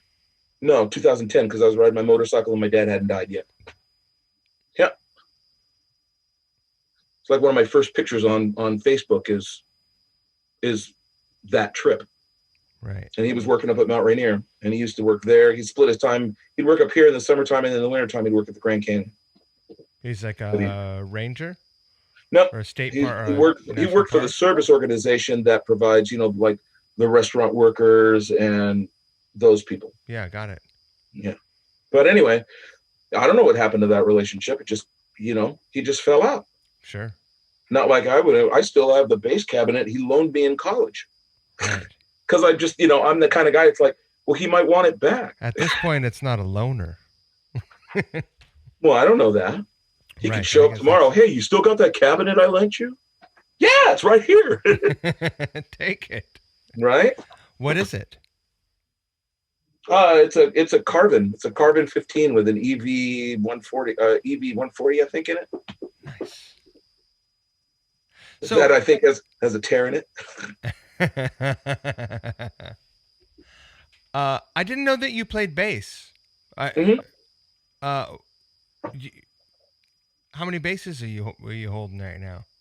I mean, right at the moment you're not holding the bass, but let's see. At the moment, I have the 4-string Marcus Miller signature P bass. There's the Black Widow bass, which is not that. I haven't played it in so long. I don't know what it is. I really don't. I've kind of gotten away from playing bass for some reason. I know why. So in college, there came that time where it was like I wanted to learn stand-up. Right. Yeah. Right. But there were only 3 stand-up basses, and there were 5 bass players. Right. And I was not one of the guys who had the patience to wait until one of them came open. So I said, screw it, and taught myself how to play guitar. I taught myself how to play guitar instead. Right. You learn 5 chords, you know how to play guitar. That's true. You could write a song. That's right.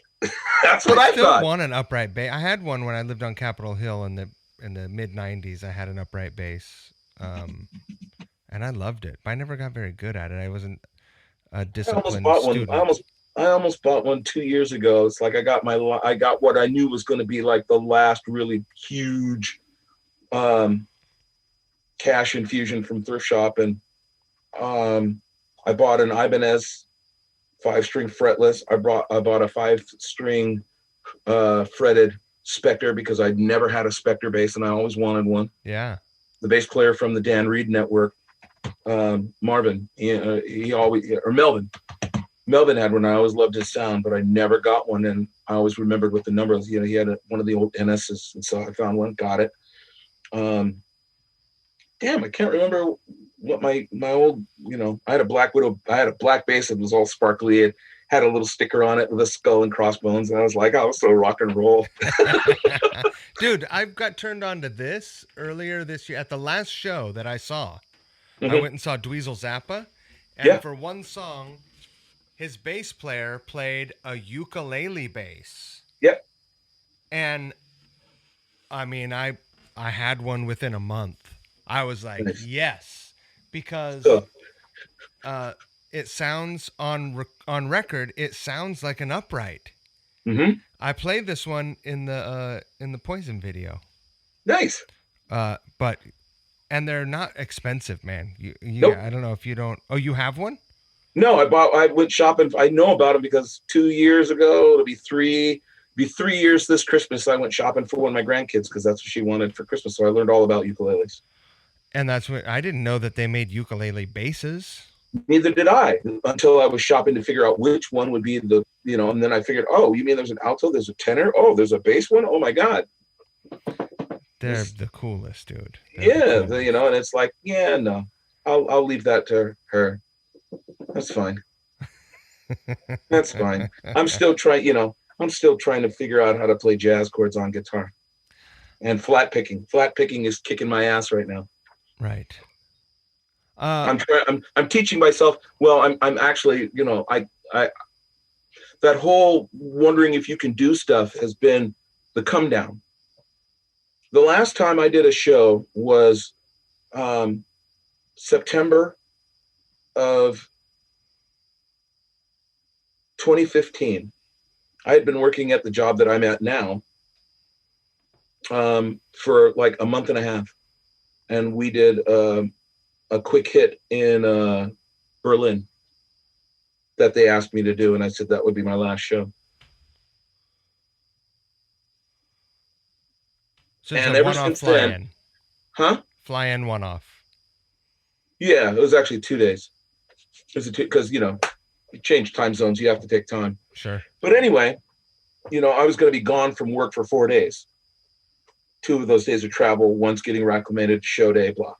Anyway, so, okay, I get done with the final show, and then I can tell you I spent the better part of 2.5 years trying to figure out how to parlay one of the biggest songs on the planet into another opportunity for me. Right. Because you know how many calls I got to like collaborate with somebody or sing a hook for somebody or maybe be on somebody's record or be in a commercial or rep somebody else's clothes. You know how many offers that inquiries? You know how many inquiries I got in the 2.5 years that I spent on tour with Macklemore? Tell me. None. 0. Not one. Did you have a manager? Well, I had what I thought was a manager, but right. I didn't figure out that she wasn't really a manager until the end of 2014 when I finally let her go. Right. And by then, the song came out in 2012. Right. So that no peripheral opportunities were harvested. It took me 9 months to actually be able to get a t-shirt because of the way that the Macklemore operation worked. Right. And so by then, 9 months for a song is usually forever. Right. And I couldn't run the business and tour. I didn't have really people that would help me that knew what they were doing. I couldn't hire anybody because I wasn't making that kind of money. I wasn't right. I was writing, but I couldn't get any songs. Sure. I couldn't get anything going, which was like surprising to me because it's like, wow. And so, after a couple of years of that stuff, you start playing tricks on yourself. Well, maybe I'm not that good. Right. Maybe, and that led to my mom died in 2015, and that led to the worst year in God knows how long, 2015. 2016, 2017, fighting depression every day, every single day. I didn't write a song for a year and a half till the end of 2017, and I made myself start writing again.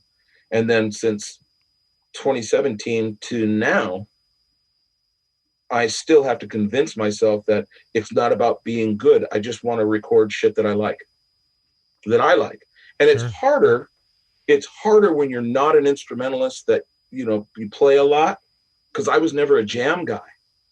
Right. I was never a jam guy. So that really limits your opportunities. So if you're one of those people who, you want to know how to get started, play with everybody, regardless of what music style it is. Play, play, play, play. There's no substitute for playing. Absolutely. So, and play with people who you absolutely believe are better than you, if you have the opportunity. If you can. Yeah. But if they aren't, right, then you get to be the teacher, because you're better than they are and they look up to you. It's very interesting when you're in that position. These days it's like people think I'm like the cat's meow. Why? Because, I can go into a studio and, sing jazz chords with myself. Right. Just off top of my head. Oh, you want 4 bars? Sure. And then I'll lay it all out. In an hour, I'll have like 8 bars and you'll just go, really? Are you on SoundBetter? Huh? Are you on soundbetter.com? Not yet. Do you know what that is? Not yet. Soundbetter.com is a website that is kind of like, Etsy, but for musicians or whatever. It's where studio people can go there, post their thing up. You go and it's like, you go to their splash page, their homepage, and it's like, do you want to work with Morrissey's guitar player? Do you want to work with the, whatever, the producer of such and such?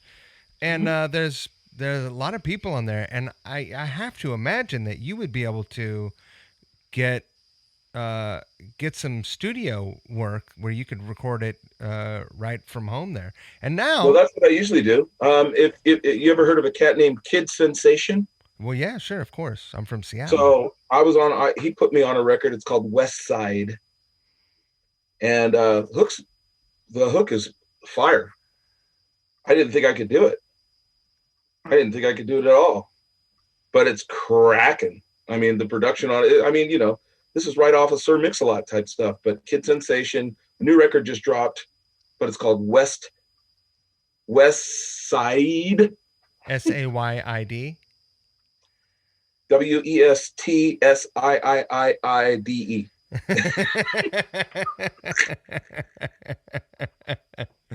And I've been so busy with work, trying to flip one of my own things, and I keep pestering one of the guys at London Bridge to help me.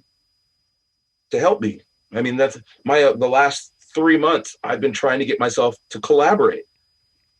And during COVID, that hasn't been easy. Right. But I spent from 2015 to the middle of 2016 asking every producer that I knew and a lot that I didn't know. I'm trying to get these to do this. I'm trying to get these to do that. I'm trying to get these to do that, which is why I said earlier I was going to tell you about D-Sane. He and I fell out because New Year's from 2012 going to 2013, we did New Year's in Honolulu. And that's when it was like, okay, this is going to take off. And I had music of my own that I wanted to do, but I wanted D-Sane to write, to produce it. Yeah. I wanted him because he's a good producer. Yeah. Right. At the time, that's the hip hop that I wanted to sound like. He was getting sounds that I wanted to do. I'd take those sounds and make my shit sound better. Well, he was all pissed off because I had left and gone out with Macklemore instead of sticking around and helping him break this artist called Mac Minotti that no one ever heard of. Right. And so, I was trying to get him on because I saw what was happening. Right. And I wouldn't have gotten on if it hadn't have been for him. Right. But nah, he thought he would insult me and treat me like dirt. And so it's like I stopped talking to him. That's a drag. Kind of. Do you, here's a funny question. Do you think that singing the most recognizable part on the biggest hit of a 2-year stretch was, because when you say like you didn't get an opportunity to sing on other songs, like you didn't get offers, do you think that that was a kiss of death? Like, well, that's that thing. I don't want it to be that. Well, there are lots. I would say there are lots of theories, but basically, to me, there's only two. Okay. There's only two theories. You know, the fourth show that I did was in Missoula, Montana, and it's getting to be the last song and going to the encore. And little do I know, I'm standing right next to L.A. Reid, because he came from L.A. to Missoula to see the show. And Okay. fist bumps me and says, "Nice job." And I didn't remember who it was. Right. 2 days later on YouTube, there he is in an interview saying, all of those of you who thought you knew or thought you had it going on have been replaced. And he was talking about Macklemore and Ryan Lewis. Right. I was right there. He didn't ask me anything. Right. I couldn't give him my card. You know, missed opportunities. But,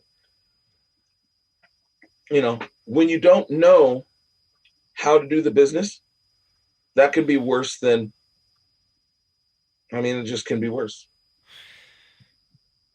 Also, you were in the middle of an opportunity. It's hard. I mean, when you're in the middle of what is the biggest opportunity that you've been offered, or that you've had in your musical career, it's hard to really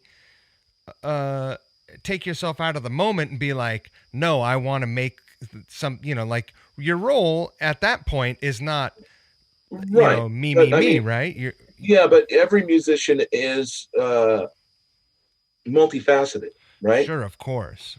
Right. So, you can play in a jazz group and do a casual at dinner time and then drive across town and by 10:30 be scorching up the Leonard Skinner covers, right? Yeah, sure. You know what I mean? So that wasn't the issue as much as having the right chemistry with a person to start to create something of your own. Right. Which is what I didn't have. I mean, look at Mary. She sang, Same Love. But right. That was a song that she had already written that was adapted for Macklemore. Right. She had already been doing her own thing. So when she was, she got a record deal because of Same Love and that song and other things that she had already done, because she had something going on before she got that opportunity. Hollis, same thing. Her opportunities were, she knew how to spot an opportunity and how to follow it. I really didn't have anybody to ask, because I was like a dodo bird. It sucks when you're 50 years old. There's nothing for you out there. And the people that you're with and the thing that you're on is, you're not in that demographic. Well, you're out with a bunch of like 20-somethings, right? 20 and 30-somethings. Yeah, I know. I mean, I got to be honest. I don't want to get in a bus or in a van with a bunch of 20-somethings. That's not the issue. The issue is what you asked me about, is opportunities, right? Right, of course. It's a great vehicle to be at because of all the people, I've met Ninth Wonder. I've met a bunch of people, right? But had no way to convey that I wanted to do something else with them. I've got like 3 gigs of drum samples from Ninth Wonder. I only met him once. Right. He doesn't remember who the hell I am. I still follow Trinidad James. He's never returned any of my calls. I gotta take a pic. I'll never forget being in Atlanta. And it's like, I gotta take a picture with the thrift shop guy. Give him my card. Yeah, man. Yeah. And it's like, yeah, man. Yeah. 3 days later. Yeah. Right. Whatever. So my thing is like, friends who have known me since college, they are enamored with my persistence. Because, when Thrift Shop happened, 95% of it, right? It's more like 98% of it. It's 98% persistence, 1 part luck, 1 part awareness. maybe more awareness than anything else. Because, like the saying goes, you're going to miss 100% of the shots that you don't take. That's a fact. Now, I've had this conversation about luck a lot. Mm-hmm. And here's the way I look at luck. Now, if you are a person that's out grinding away and you're just like, you're working, and an opportunity comes up because of your hard work, like opportunities don't come up to people who sit on their asses and don't try to make things happen, right? How many songs did you write in that year and a half when you were like struggling with yourself? How many? Like 2. Right. But I mean, if an opportunity comes your way because you're working hard and your name is out there and you're on people's mind, I have a hard time thinking that that's luck. Well, actually it is, because you know the phrase, be ready so you don't have to get ready. Right. I was in the Marine Corps. I know about being ready. Well, see, there you go. Right. Be ready so you don't have to get ready. I answered the phone. I answered a phone call, went and sang for a guy. Boom. I don't know when or if that will ever happen again. All I know is that if I have the opportunity, and one of the things I put in this book is it's a formula that I figured out. Life is 75% paying attention, 20% making a decision, and 5% acting on that decision. And then the whole thing inverts and goes back the other way. And then it starts all over again. Right. That's like an hourglass. Pretty much. And and I say that because, we all have, these days I'm very much into, I pick a lot of people up because I've been depressed for 15, 20 years. Clinical depression, I've been fighting it forever. So, anytime somebody gets way down in the mouth, they call me. And I tell them the things that they need to hear because I've been where they are. Right. I've dug myself out of the hole so many times. It's like it used to tickle me when I watched, I still watch it, Matrix. When they take the bug out of Neo, or right before they take the bug out of Neo and they're driving in that fire ass car, 69 freaking Lincoln, suicide doors. And he gets out and he's going to walk away. And Trinity says, you don't want to go that way. You already know what's down that road. Right. That's my life. Because I do know what's down that road. I know where all the little chairs are that sit outside the door that people go kill themselves with. I've seen them before. I've opened them and looked at them. I've been a lot of places. Sure. And what I figured out is that because I've had that experience, that doesn't mean that anybody has had the same experience. And what I learned in recovery is, one of the 9th step promises of AA is, no matter how far down the scale we have gone, we will see how our experience can benefit others. Which leads me back to what I said before. Smart man learns from his own mistakes, but a wise man learns from the mistakes of others. Right. Right? So if you're paying attention, the odds of, let's put it this way, the odds of you getting a sandwich when you're starving increase greatly if you keep your eyes open rather than walking around with your eyes closed. Call me crazy, but I'm just saying. Did you, when you got sober, did anyone give you the 4 agreements? No, those came when I learned about the 4 agreements when I was trying very hard not to lose the relationship that I got sober in. Yeah.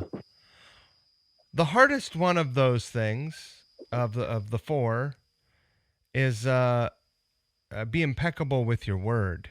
To me, no, it's not. For me, it is, only because I'm a wise ass, and I always, I've gotten better with it as I've gotten older, as I've just become less of an asshole. I believe number 3 is don't take things personal. Well, that's also very hard, isn't it? It's very hard. It's really easy. It's really easy to be honest. Right. being impeccable with your word, that's all it means. Be honest. Yeah. I Be honest. mean, sure. I mean, but you could tell a little white lie as long as you identify it as such. Right? Because you're being honest. Right. Does my butt look big in these jeans? Well, yeah, baby, they do. Lucky for you, I like big butts. You can be honest, right? But I learned at college. I learned you can tell somebody the worst news if you have the 1 4-letter word that actually matters. Tact. Right. Right. If you have tact, you can tell anybody anything. But you just have, you just can't. There is, that whole brutal honesty is not the same as brutal honesty is just that. It's brutal, right. But it's totally different than just being honest. And most people have a hard time being honest with themselves. Therefore, there's no chance they're going to be honest with anybody else. Yeah, okay, fine. Just 3 is harder. But yeah, I guess the thing is like if you take things personally, God damn it. When you take things personally, yeah, for sure it gets wrapped up in your psychology. Mm-hmm. It puts its claws in you, doesn't it? Because if you believe things mm-hmm. that aren't maybe true, mm-hmm. You got to be careful what you think, man. No. You got to be careful what you think. No, you don't. Thinking's free. Acting. No, but like the way, if you are irresponsible with your thought, listen. And you let go into a world of self-doubt, that is a slip and slide into depression. Duh. Yeah. Duh. But just like anything. Except for without the fun part of the slip and slide. Well, see, as Roosevelt said, if you find yourself going through hell, keep going. Right. Right? Don't be that person that sits and says it's bad. Well, it's bad. It's going to stay bad. Right. Unless you figure out where it's not bad or when it wasn't bad. And then remember, when it was really good, was it bad before then? Well, at some point, probably. Right. So then you remind yourself, oh, yeah, I've been here before. Keep moving. And that's the part that people forget. They forget that they've been through heartache before. They forget that they've lost a job before. They forget that they've seen somebody who has lost somebody they loved before. Right. You've seen these things, but being able to recall it when you can actually use it and to be honest enough with yourself to admit that this is what you're feeling and you've felt it before, and to put those 2 brain cells together and rub them together and make heat, that's the hard part. Because people usually get caught up they get caught up in the feeling and stay there. Right. They go through hell and stop. Wrap themselves up in that electric blanket and stay warm. Yeah. And meanwhile, it's burning and singeing your skin. Yeah. Right. Yeah. It's like being in the microwave. I mean, really. I've been working on myself for a long time. And there are many times that I equivocate it to putting an egg in a microwave. Right. Because you're only looking at the shell and you don't know anything's bad until it goes. Right. Right. And that's what this is. And the bad thing about this is it will tell you anything and you'll believe it. Oh, well, because it's one and the same. Right. Right. Best friend, worst enemy, all in the same package. But like the Serenity Prayer says at the very last line, and the wisdom to know the difference. Right. It's not that hard. And actually, it's kind of fun. Sure. No, because, you know what? Let me finish this thought before I lose it. No, give it to me. Everybody who's listening right now, hours ago, when you first got up, or just hours ago, Did you think that you were going to be listening to this right now? And if you're listening to this right now,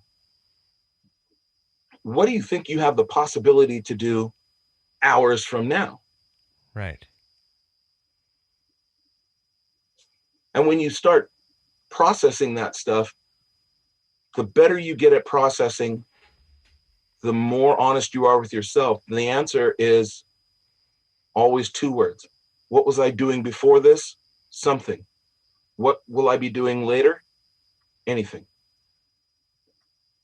You don't have to say what it is. It's better to be accurate, right, not necessarily precise.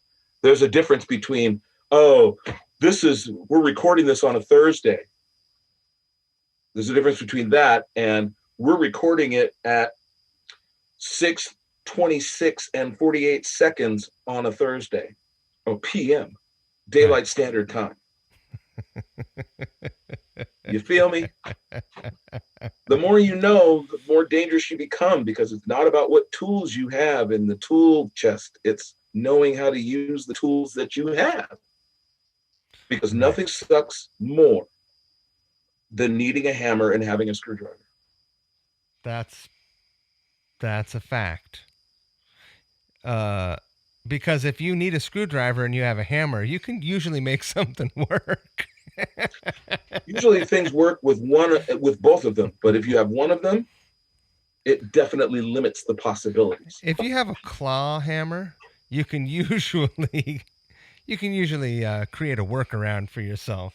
Definitely better than a ball peen hammer, no question. No question. What are you working on now? I know you're doing things this year.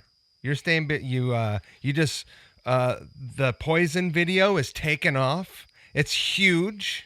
Really? People, well, I don't know. Could be. It comes out tomorrow. 3 days ago.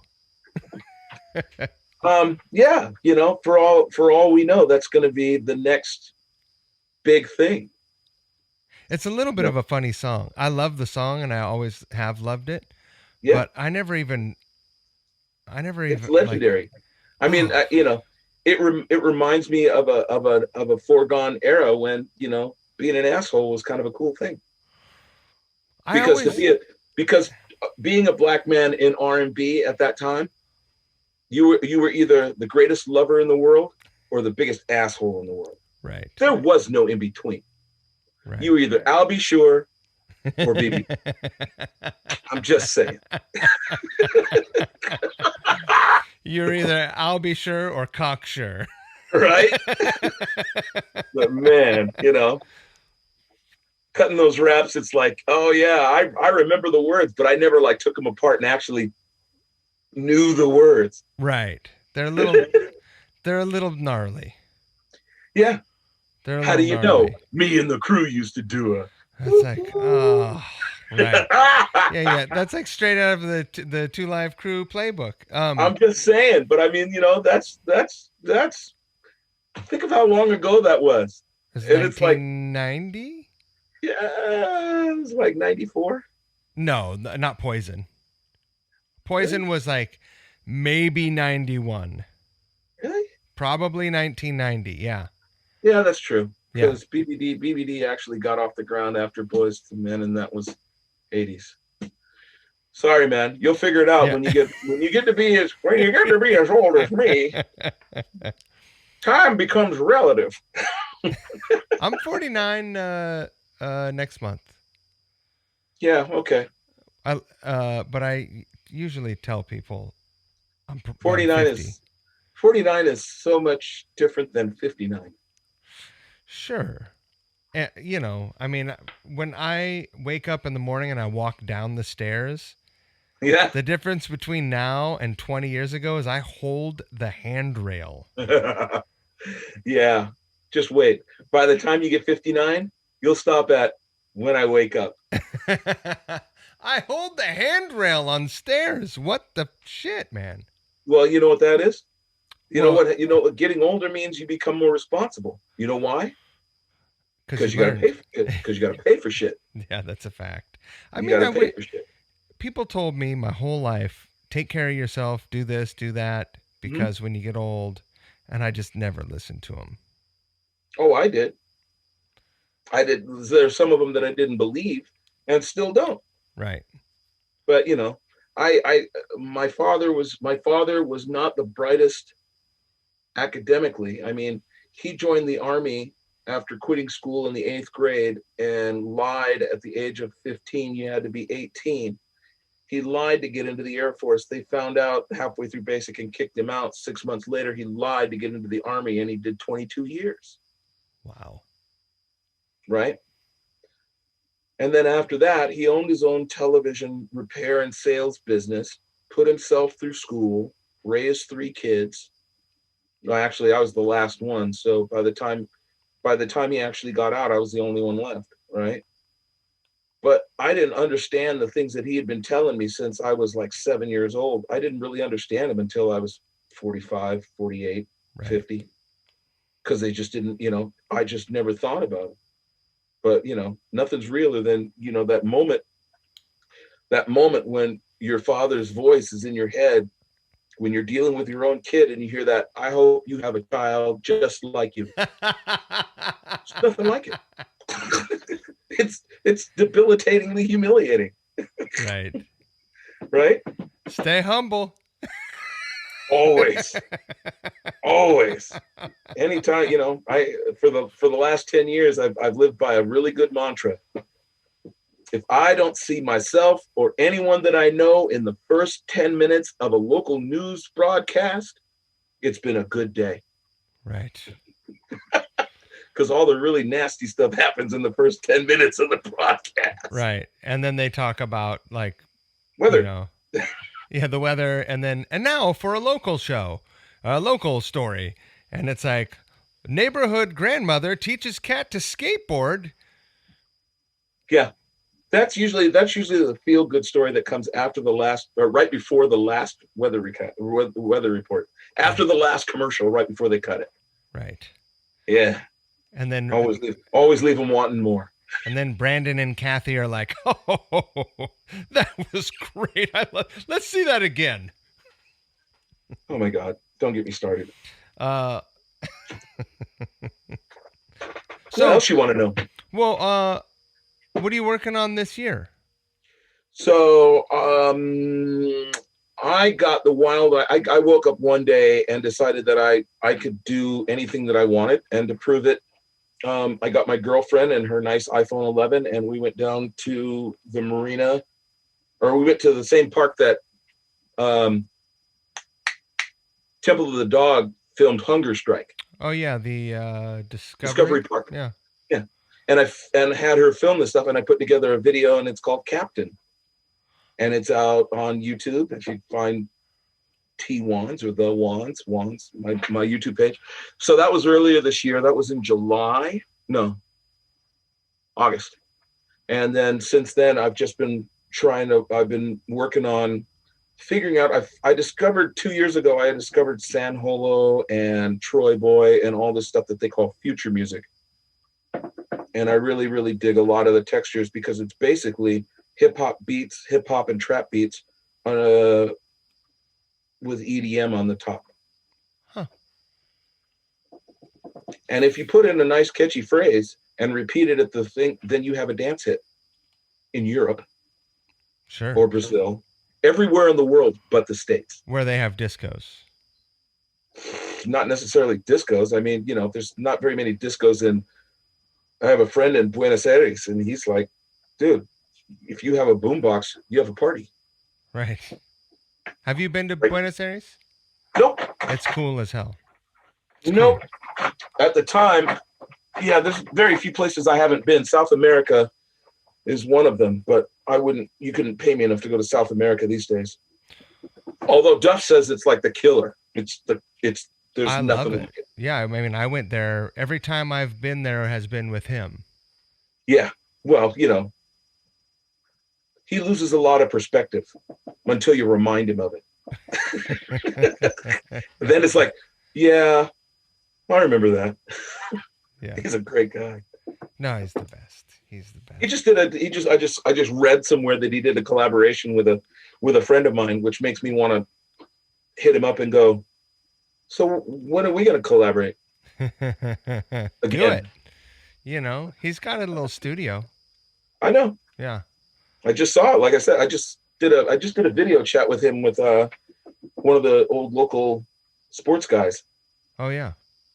So it was me and Duff and Sean Paul, which was ironic because in my travels I crossed paths with one of Sean Paul's keyboard players, and we've remained in touch.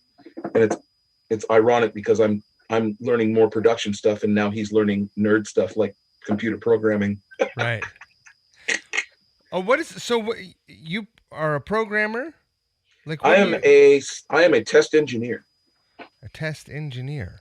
Yeah, which means if you don't want it to break, I can give you a method of testing it so that when you put it out, it doesn't break. So you run programs through the paces and try to make it break and then find the weak spots. Mm-hmm. Or I get them after a developer has inserted code that fixes a problem, and then I make sure that not only is the problem fixed, that it doesn't break anything else. Right, and hasn't made more problems. I fixed plenty of problems in my life I've fixed plenty of problems in my life that have created more problems. That's called not really fixing the problem. No, that's actually called software development. Thanks very much. That whole concept of the butterfly effect. Yeah. They don't call them bugs in software for nothing. Yeah, right. Well, man, I've had a really great time talking with you. It's late here. I wake up at 6 a.m. It's 9:37. I'm gonna walk my dogs. I'm gonna prep for the video. I'm gonna get it scheduled to go up. You should watch it before, because once I schedule it, I think that it disappears. Like you won't be able to watch it. It's pretty fun, man. It's great. You're great, and I am a ham. Yeah, I owe you an apology because I kind of lost track of it because number one, I didn't think I could do it. Then I thought it was going to be kind of stupid. Then I didn't think I could do it. And then I finally came back to it because I said, I can actually do stuff, or I wouldn't have been asked. Oh, of course. So that's when I reconnected with you and Mr. Gunn and tried to work things out. And then it's like, okay, fine. I picked a day and this is when I was going to do it. And I did it in an evening and I sent the tracks. And then it was like, oh, well, were you going to do this other part? What other part? That part. Oh, had to go get the same shirt out of the dirty clothes and get the same light and wait till the same time of day. And it's awesome. It's awesome. Yeah. It's fun doing that kind of stuff. I mean, that's the thing that's what I tell young performers who they go through that whole, how do you keep yourself from getting scared? And go, well, anybody who tells you they're not scared is lying. Right. You're always scared because there's so many things that can go wrong. But mostly here. Well, the thing is that this can be, like I said before, best friend, worst enemy. So are you thinking about the last time you failed or the last time you succeeded? Or the last time it was really fun when you did it the last time, or the last time it was horrible the last time you did it the last time. All you got to be thinking about is this time.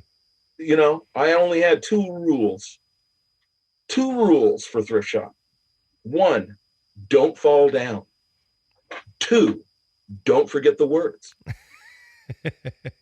And I can honestly tell you, in hundreds of performances, I never fell down, and I never forgot the words. That's good. Which, if you remember the story about shooting the video, yeah, it's kind of funny. That's a first and last time. Better than a first time, isn't it? Yeah. Depends on what it is. Yeah, I guess so. Right on, boss. Ma'am, thank you so much. I'll put some links in the description of the podcast to send people over to listen to your music and to see the video. Okay. Yeah. Okay. And I'll send you a link to my SoundCloud because I'm I think I can do anything until I actually go look at it. So if you go to my webpage, which is thewanz.com, Yeah. it's cracking, huh? Yeah. How'd you come up It with doesn't that? look, it kind of looks like a pretty cool website, but it's, I'm not a web developer yet. Gotcha. Yet. I like that.